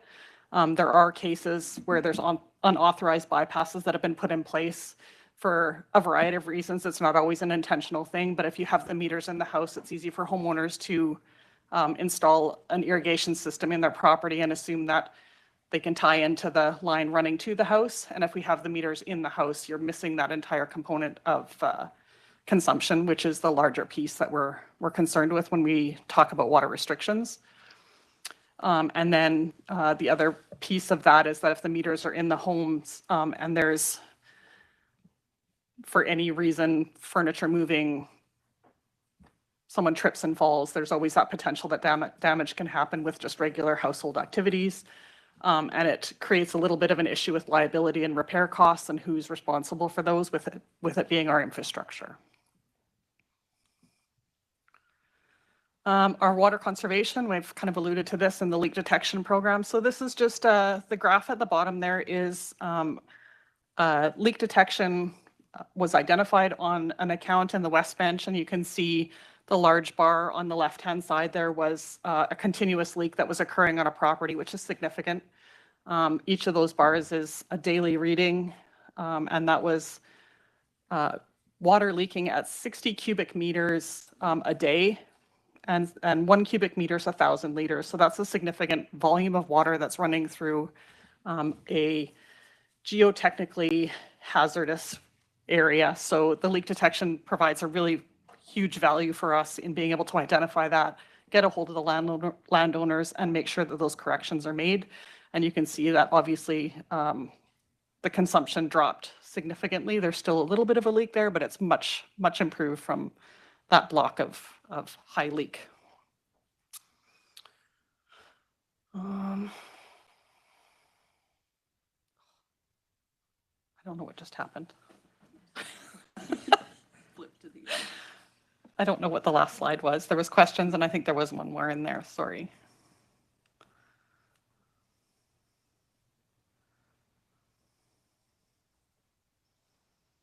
Okay, and then exceptions to the bylaw. It does state in there that there are special cases where indoor residential meter installation would require an application to Senior Manager of Public Works to be reviewed on a case-by-case basis.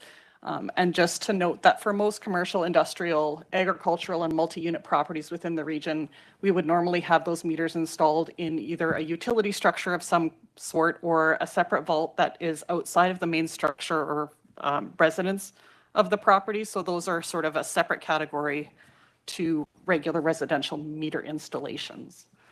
And I don't have anything other than that except to answer questions if there are any. Okay, thank you to staff, and I'll ask if there's any questions. I've got Director Coyne Jr. You mentioned trailers. So in trailer parks, you're not metering every trailer, are you? Because that's private property. Correct. So the trailer parks would be considered a multi-unit complex, and for the most part, stratas are of any kind are considered a multi-unit, and what we would do is we would install a meter at the property line anyways, because we're not separating out. That's sort of a separate entity that either the trailer park would have to manage on their own or the strata. Yeah, I just wanted to clarify that. Yeah. Thank you, Director Coyne. Director Bush. Yeah, so I agree with meters being by the road. Makes sense, but there's quite a difference in cost, and I'm just wondering if there's any ideas how we can offset that for the residents paying for it. I think with the initial installation cost, if you're only looking at that specific cost, there is a difference obviously between the excavation that we would put it at the property line and installing it in the house. But when you look at having to coordinate time to do like a reconnaissance preliminary meeting with the landlord or the homeowner to get into the house to look at where it can be located, a plumber is going to be required to reroute some pipe work to accommodate a meter installation. The work would need to be done. All of those kind of pieces slowly add up, and it doesn't really work out to, just because of all those logistics that we have to include, it doesn't necessarily, it almost balances out in the end with all of those pieces included. It balances out for regional district, but not for the homeowner. So I'm thinking, I'm talking to the board here, not staff, so can we come up with a different solution to help these homeowners pay for the difference? That's just my idea. Okay, that's a suggestion. Response to that or further questions? I've got Director Roberts. Thank you, through the chair. Yeah, and I've stated this prior to the Department of Public Works, of course, understanding the necessity and what meters can provide, but fear in regards to the cost. And I look at, the water system that we have in Area G is, again, it's one of a poorer area. And I'm looking at the different structures of mobile home parks. Some of them are set up so that they individually pay for their water, et cetera. And pretty much that's, almost 2/3 of Olalla.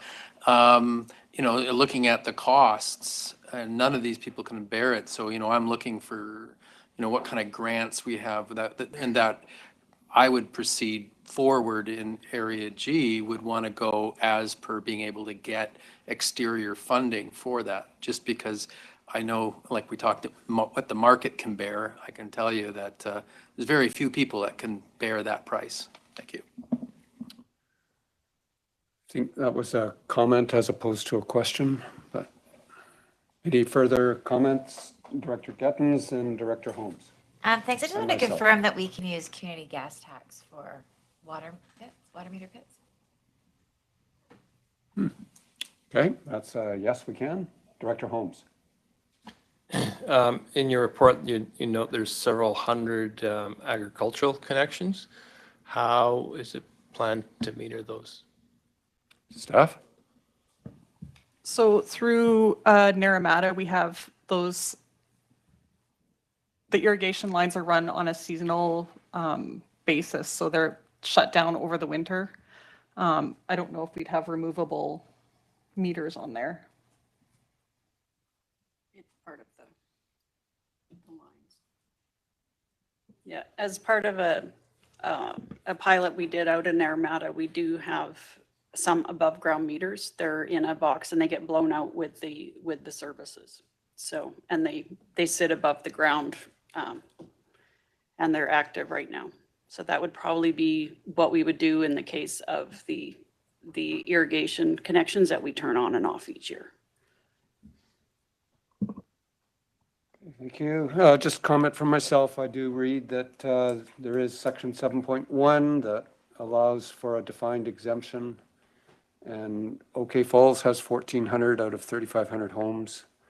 I'd be interested in seeing if there's a way of developing a defined exemption. You get one crack at it. If you don't meet it, then you get a pit meter at the end of your road. So I'd like to discuss that further with staff. Thank you. That's not in there now.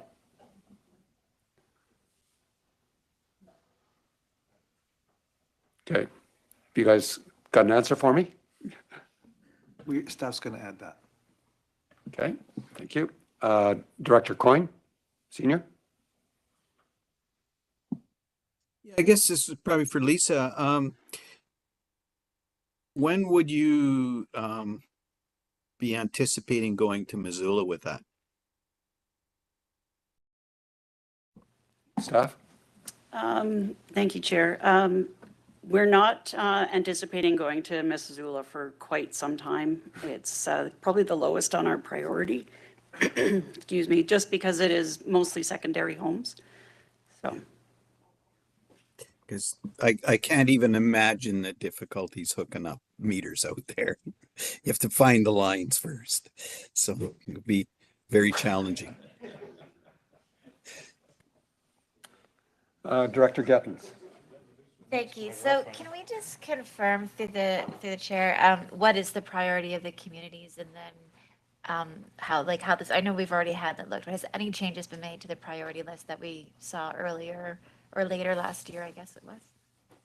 And actually, could you just record what were the communities that we're going to get dealt with in the next year or two?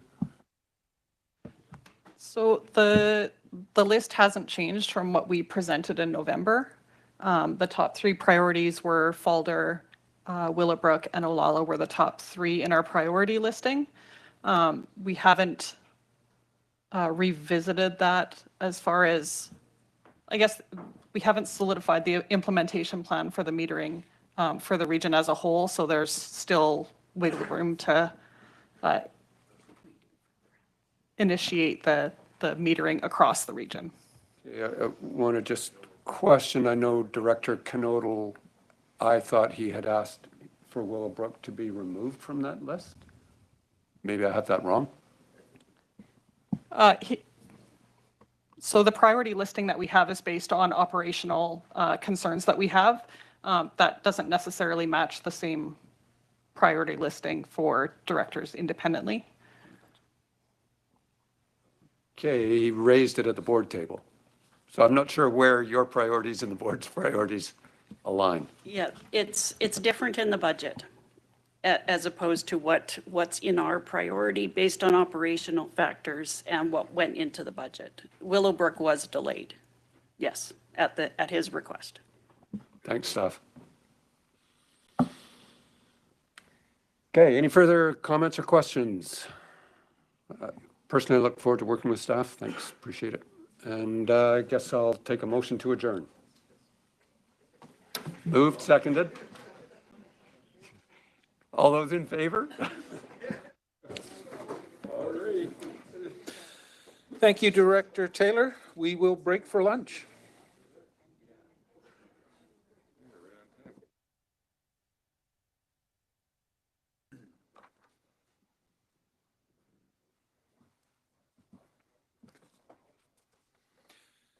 Okay, if we could make our way back to our seats, we'll get started here shortly.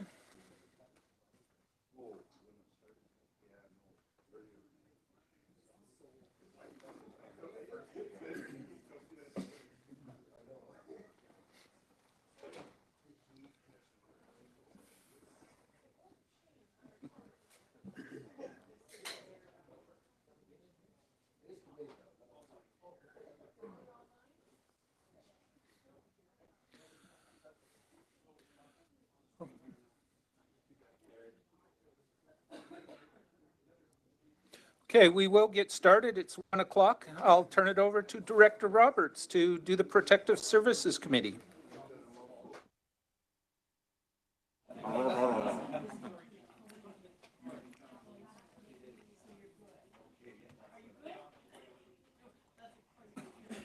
like to call to order the Protective Services Committee. And it is, what time? 1 o'clock. 1 o'clock. All right. Can I have a motion to accept the agenda as written? Second, moved, seconded, perfect. All in favor? All right, perfect. All right, so we've got a delegation, so I'd like to refer this to the CAO. Thank you. As you stated, Chair, we do have a delegation, Bruno, and I'm sorry if I pronounced this wrong, Cornejo, Senior Technical Advisor, and Shane Duchek, Program Manager for Trace Associates, will present a UBCM EOC grant presentation, read 2024 Tabletop and Functional Exercise Report to the committee. If I can, Bruno, if you can go for it.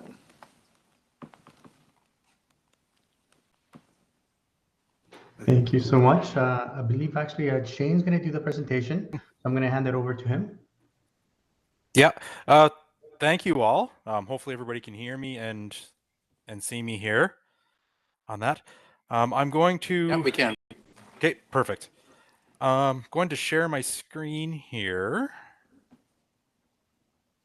Oh, it's just taking a little sec here.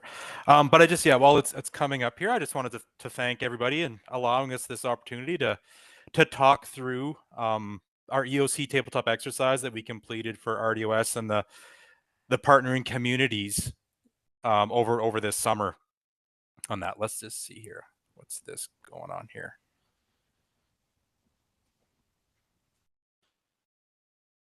For some reason, it is not allowing me to share this.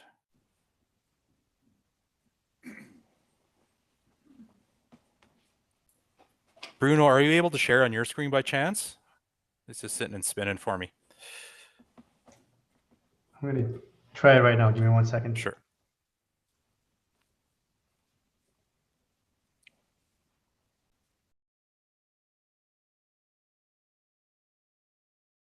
All right. If not, I believe council was provided with a copy of the presentation. So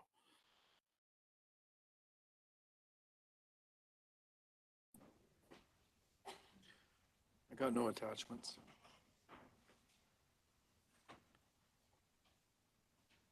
oh, it looks like Bruno's able to share. Yeah. No. 1 second. I'm just trying to start the presentation. Our staff's got it on there for you. Oh, okay.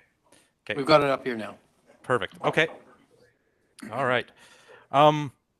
Perfect. Yeah, I guess just to kick us off, just a quick sort of introduction to Trace Associates on that. So that the second slide of the presentation, as it states on the slide, we're a Canadian-owned employee-owned company founded in 2006, specializing in the emergency management, environmental science, engineering, consulting services, and we have offices throughout Western Canada and recently into Ontario.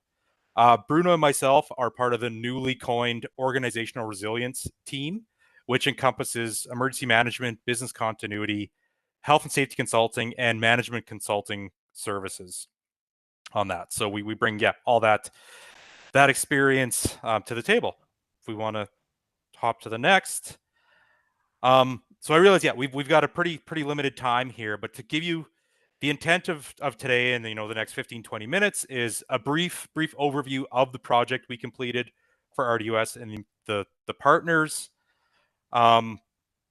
walking through how we developed those exercises, kind of overview of what those exercises looked like, who we worked with, and then the bulk of the presentation is going to be on the findings that we came about and some of our and a summary of our recommendations on that.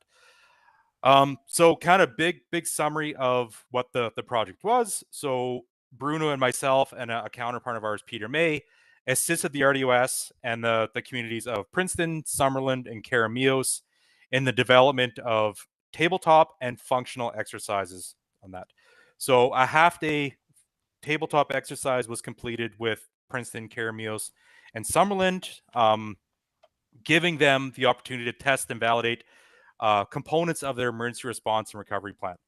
So these were half-day exercises with all of us sitting in a room, myself and Bruno, walking through a real-life scenario that we developed in collaboration with the community's emergency management teams, walk through the different functions of the EOC and response preparedness for their communities on that.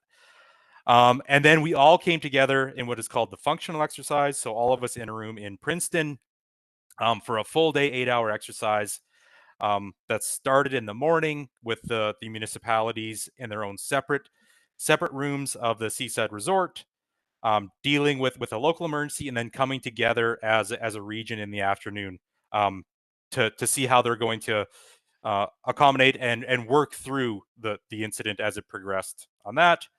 And then we developed a final report outlining the project's findings, recommendations, which we'll talk through today. All right, if we want to hop to the next slide. All right, so in terms of the tabletop exercises, as we said, this encompassed us all sitting in a room, walking through a scenario that we worked through together. We completed them back to back the third week of October with Summerlin, Princeton, and Caramios. And they varied a little bit in terms of the scenario, which we worked with. Summerlin and Princeton were actually around a wildfire and a scenario that led up to a certain wildfire that started out as a local response, escalating into a situation where they needed to have regional support from the RDOS. And then similar with Caramios, however, it was a flooding event. So again, started local, escalated in severity and resource needs to the point where the region had to be called in.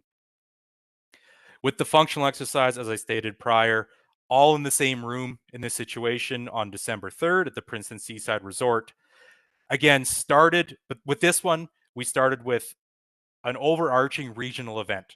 That was a massive flooding event that had little snippets of other things for the communities, be it a landslide, be it the flooding, mudslide of certain areas and all that, where the morning was set up with each of the municipalities, EOCs, dealing with the event at a local level, knowing that obviously it's going to go to a regional level in the afternoon, but dealing with the situation in hand in the morning, walking through their EOC functions and responses with the help of our Trace Simulation Center, and then coming together in the afternoon, discussing the decision to regionalize into a regional EOC, and not to give the plot away, but they decided, yes, that's a good idea. And then all gathering in the afternoon as a regional EOC with external partners and all that, working through the exercise as a region. One of the pieces that I very quickly touched upon was our Trace Simulation Center. So as part of the functional exercise, we actually developed a script with our Sim Center taking on the roles of pertinent stakeholders, interested parties, be it concerned citizens, concerned businesses, external agencies, public works, the provincial EOC, etc., kind of adding injects into the situation as realistic as possible to test and give the opportunity for the EOCs to practice their response to those communication pieces on that. One of the important pieces, one of the most enjoyable pieces actually through the summer, was working with the emergency management teams to develop these exercises. So we worked hand in hand, close collaboration, numerous back and forth with meetings, showing on the next slide there, working with the municipality and the RDOS emergency management teams to help make these situations as realistic and lifelike as possible, to really give those EOCs that opportunity to practice those functions. So I'm not sure who's in the room there, but big thanks to Rob and Kevin of Summerland, Ed and Maureen of Princeton, and then Sean, Shane, and Gilbert. They helped out with the Caramios as well as the RDOS piece. And we had a pretty good turnout for all of them. So as you see, we had 17 folks with Summerland, 23 for Princeton, and then 14 participants for Caramios. And that included the emergency management teams, the EOCs. Shane had the opportunity to hop in and be part of the RDOS, with the RDOS for those tabletops, as well as some first responders, some external agencies from the PIB, the LSIB, and such. So really good opportunity and some really good findings on that. In terms of the functional exercise, similar piece, obviously larger scale since it encompassed a full day. And we had everybody in the room, but we were fortunate we had 59 participants that included EOCs for the municipalities, the RDOS EOC, tons of external agencies, PIB, USIB, LSIB, public works from all four areas, as well as the opportunity for some of the RDOS individuals to act as observers. So kind of as their first time running through a situation like this, getting the opportunity to see what goes on in that spot. All right. So if we hop into a couple slides down for the opportunities for improvement, kind of the meat of it on that. So part of the process of the 3 tabletops, as well as the multi-jurisdictional functional exercise, was a post debrief. So after we run through the exercise, Trace is on site as exercise controllers, myself, Bruno, and Peter for the functional, taking notes, making observations of how things are moving along and where we see the opportunity, to make things a little smoother. And what came about in terms of improvement opportunities through the tabletop and the functional, we broke down into 3 categories. So one of the objectives for the tabletop and the functional was to start to introduce the use of the Ops Ready emergency platform. On that, the RDOS has been using this and with some definite success and all that. And one of the reasons they want to do is to give the EOCs the opportunity to start to play around with this. So there was a bit of an introductory to it, and then trying to work it in through the tabletops with a bit more of an amalgamation during the functional exercise. But with any brand new piece of software and and all that, there was some definite room for improvement on that. So that was one of the three areas that we identified. And when we boiled down into it, we think there was an opportunity for some more formal ops ready training. People didn't quite feel equipped, have a decent enough understanding of the software, that they could fully see its advantage. Just like any software, once you kind of start to put it through its gears on that, you're going to come across some functionality improvements, some things, little glitches and foibles there that could be worked upon. And then again, I think with it being a relatively new software and people starting to work into it, there's always going to be a bit of that value recognition. Where is this providing a value in terms of the regionalization and the collaboration between the municipalities and the region and all that? And based on what we've seen, it looks like there is a real value in this, but there's some definite opportunities for learning and having an understanding of that to utilize that value. The other piece was around the actual emergency operations centers and that. So recognition that, there's a lack of, some pieces of internal equipment. Some of the bins were missing some of the functional key pieces. Some of the access requirements, the EOCs, not everybody had key fobs or knowing how to turn off.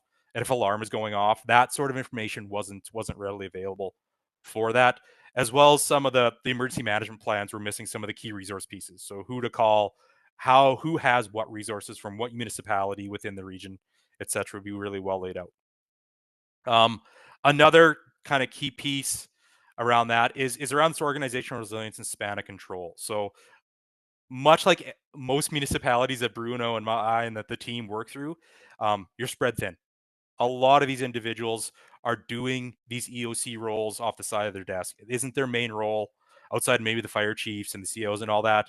But some of the other folks that are taking on these roles, they're a single piece contact. They don't have a backup if something goes on. They have the opportunity to do this training once a year, but really that's all there is. So it was really, noted that there's an opportunity for beefing up those roles, particularly in those leadership roles, so those section chiefs and all that, having a redundant person in the background, a backup that in the event that, a large scale emergency goes over an operational period, more than one, you have somebody that can fill in on that. As well, not playing multiple roles. We did notice that there was, some individuals based on availability of, in staffing for that have to take on a role of incident commander, potentially operations section chief, possible fire chief, etc., and all that. And that's a lot to wear on a person during an emergency. Also, notice that there needs to be a formalized process for the regional collaboration. It's all great and well to say, we're going to regionalize, but when you get into a situation, how does that actually work? And having that's process outlined is hugely beneficial. And then tying back in to the ops and the EOCs is there was a a need and a request for additional EOC and ICS training. So getting an understanding of those processes and how that works, and getting the opportunity to practice those EOC, those exercises, and all the like. All right, if we want to hop to the next.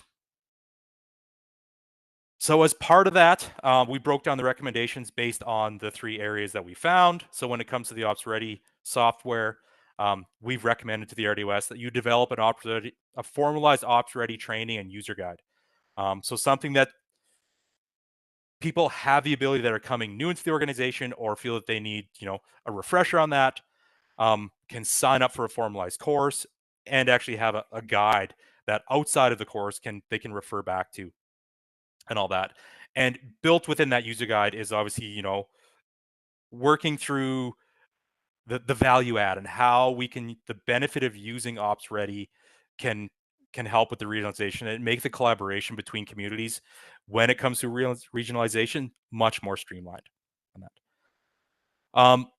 Another piece of that in terms of the functionality and some of the glitches that we found was compile that information into one usable format, come up with a schedule, and share that with those individuals on how you're going to fix those pieces, and how you're going to address the functionality issues, which again I think will be a huge piece in terms of giving it that value recognition and all the like. Recommendation piece from the EOCs, ensuring the municipalities review all the EOC requirements, have a look through their emergency management plans to make sure that things are completed in there, and update all those bins, EOC bins, as needed, be it missing markers, missing forms, missing what have you. So you have that those resources and everything at the ready to go in the event of an emergency. Ensuring all EOC members have access to the building, be it key fobs, be it keys, and understand access requirements if they have to type in a code to disarm the alarm or what have you. Having a look through those local and regional resource lists within their emergency plans to make sure that they're updated with the resources that are available, be it heavy equipment, be it reception center stuff, etc., and ensuring that those emails, phone numbers, all that are up to date and shared amongst the municipalities. Big one when it comes to the span of control, there seems to be a lot of interest within the emergency management teams and the EOCs of getting involved. So continue to identify new EOC candidates and train them. Give them cross-training with, experienced veteran members who have been through these sort of situations and can help them, bring them up and mentor them into these leadership roles. And then, as we discussed, develop a regional coordination support plan. So a formalized process for how these municipal EOCs can work with the RDOS and regionalize into a regional EOC in the event of a multi-operational period, large-scale, multi-region emergency. And then in terms of training and practice, we recommend that we conduct a training gap analysis of the EOC staff. So currently see to what level all the EOC staff are trained and where there's some potential gaps. Continue to provide mentorship and coaching opportunities with and between the EOCs on that. I think that was a big piece of feedback when everybody had the opportunity to come together for the functional exercise, is that everybody got to work together, be in the same room, actually put a face to a name and get an understanding of what everybody does. And then develop and facilitate in-house EOC and ICS training for the EOCs, for the community partners and the RDOS on that. Yeah, so that's a pretty quick overview of that. I think we have about 10 minutes for any questions that you may have. So I'll leave that with that. Thank you very much. It was a very good presentation, and thank you. We'll open the floor for questions. Anybody have any questions for the team at Trace?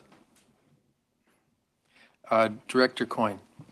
Yeah, I'm just wondering if the one in Summerland and the one in Kearmius went better than the one in Princeton started off. Bruno, you want to take this one? Sure. They went very differently. Every community is very unique, and there's different challenges in each of the different communities, and there's also different experience And even just the way they operate is much different as well. Even though, they all have an emergency response plan, they all have designated EOCs, emergency operations centers. The way you manage these is very unique by community. So that's usually the challenge. And, again, different learnings, that we found out, for the different communities. So I would just say it was, there were different exercises based on their different needs that they have. Great way to skirt around that, but thanks. Any other questions for the Director Taylor? I'm not sure when or how to ask this question, but we've heard a couple of these reports in my term, and question that I have is, I wonder what the level of understanding is at this board table of emergency management and our role. And, maybe that's something that staff could quietly assess. Like, someone could ask, hands up, who knows what this acronym stands for or that acronym stands for? And I really don't know if the rest of the board is aware of this stuff or not. How many of you have had basic training? Well, you could ask right now, how many people here can put their hands up have had, what they say, ICS training, EOC what training? ICS stands for? Instant Command System versus Well, you let Emergency the cat out of the Operations bag Center. Yes, I should have spelled out some of those acronyms. I kind of, yeah. No, and I believe, Director Taylor, you've asked staff prior whether or not we'd have a informational session of learning at the board level. We could ask staff if they have a plan for that. Thank you, Mr. Chair. Actually, I was just working on the program right now before I came in here. So I'm developing a process so I can bring it in and walk you through some of the expectations of the board and understanding for the board of what the emergency plan, how we implement it and the role that the board plays in an emergency. And any questions you might have about the emergency program itself. Thank you. Does that answer or support your question, Director Taylor? Thank you. Any other questions specifically for Trace? Not seeing any. I'd just like, again, thank you for presenting. It was very well articulated, and we really appreciate the work that you've provided. Thank you. Thank you. Thank you very much. And I guess looking on the agenda, not seeing anything else other than the delegation, I'll pass this over to CAO. If there's anything else to bring up. Nothing further in this one. All right, so can I have a motion to adjourn from the, I see a question, a statement.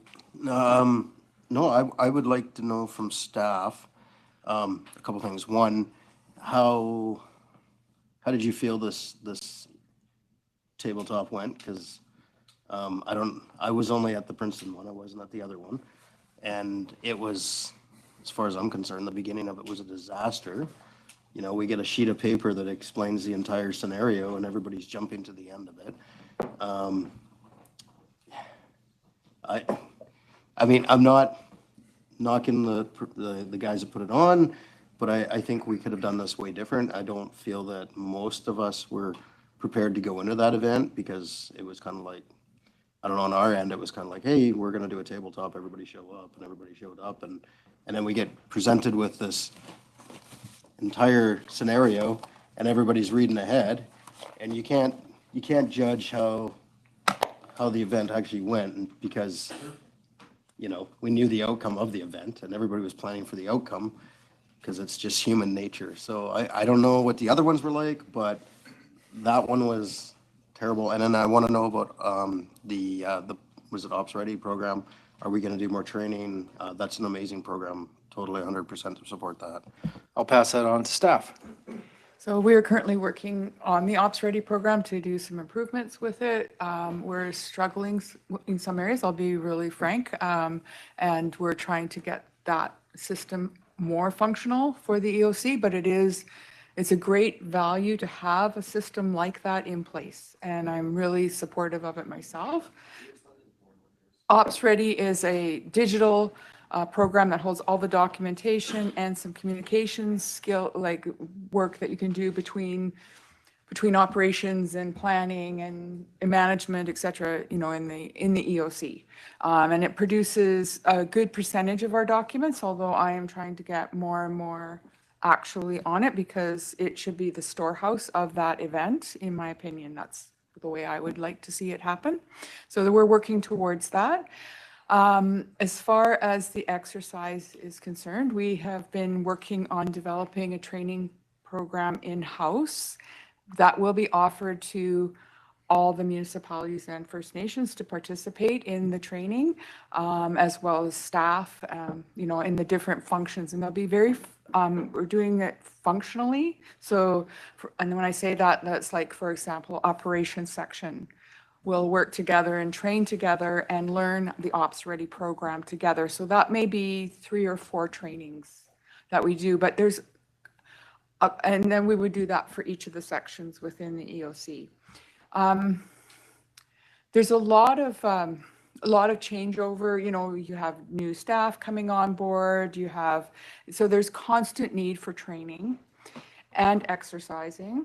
And from my perspective, the better we train people, the more their brain functions in an exercise. And I agree with you that there was a little bit lacking of segregation of information coming into the EOC.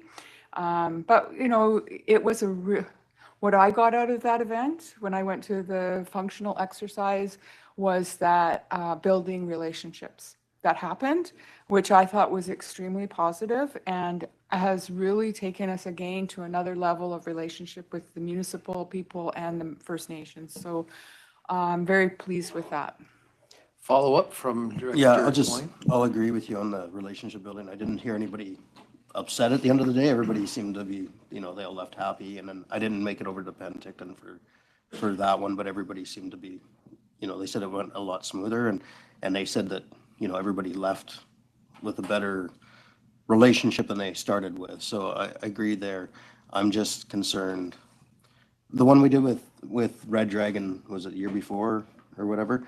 It was, even though it was a bit of a mess, it was way better because we weren't getting that information all at the same time. And, we ran it a lot differently and it was a lot better presented, I think, than the one, like I said, I don't know what happened in Summerland and I don't know what happened in Kiramias, but the entire scenario was given to every person and in Princeton, and we got to see everything right there on the spot, right from the initial incident right through to what time it was going to end. Like you can't judge and you can't learn if you're playing for the end game. You know what the outcome is. I don't disagree. I totally agree with you. Oh, perfect. Yeah. Any other questions anybody has? Okay, well, I have one quick question. Since in regards to this digital format, do you fulfill everything into your digital format, but also have an analog backup, like in regards to power and those kinds of issues? Yeah. Okay, that was just a quick We can question. always go back to paper if we absolutely have to. Okay. It's the last resort. Well, again, thank you very much. We appreciate that. Okay, can I see a motion for an adjournment of the protective services? All right, and second, good. All in favor? All right, so over to the chair. Thank you, Director Roberts. For some reason, I'm getting a fat lip and I'm having trouble talking, so I am going to ask the Vice Chair to take it on. It's nothing major. I get it every now and then. I don't know what it is. It's not allergies. I've been tested, but it goes up and then down immediately. And right now, I'm just going to ask the Vice Chair to do. And it's up. Yeah.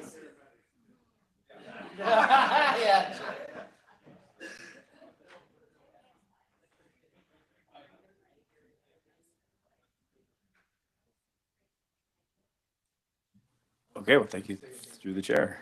Hopefully you're okay shortly. And we would be moving on to corporate services. And we are going to a closed session for that. So we are going to closed under the community charter, section 91C and J. And we have a motion to go into in camera. Motion second. All in favor? And I would refer to our CAO once we have us into practice session. Christine, she's URC, go ahead.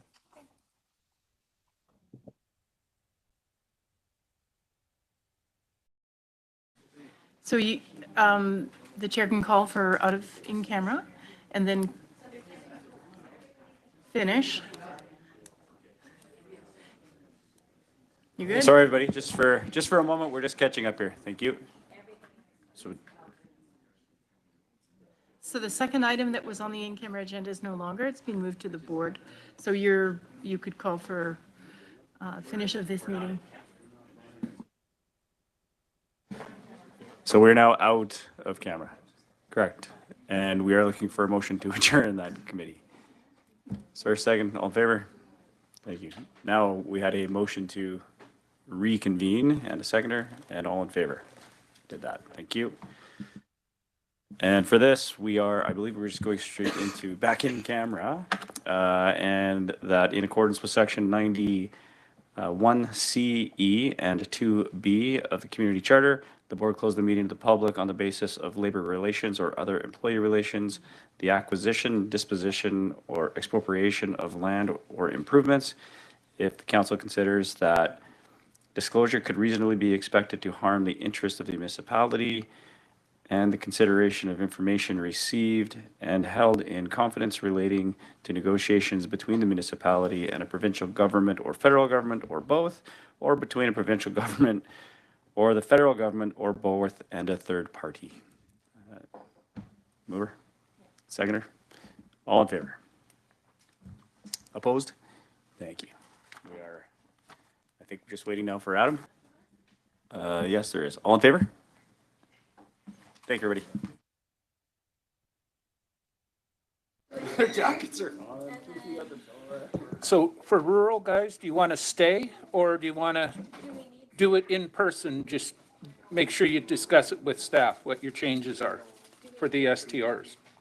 I don't know, the chair's swelling with pride. I'm not quite sure. I'm swelling. Yeah, but it's getting worse, Mark. I think you should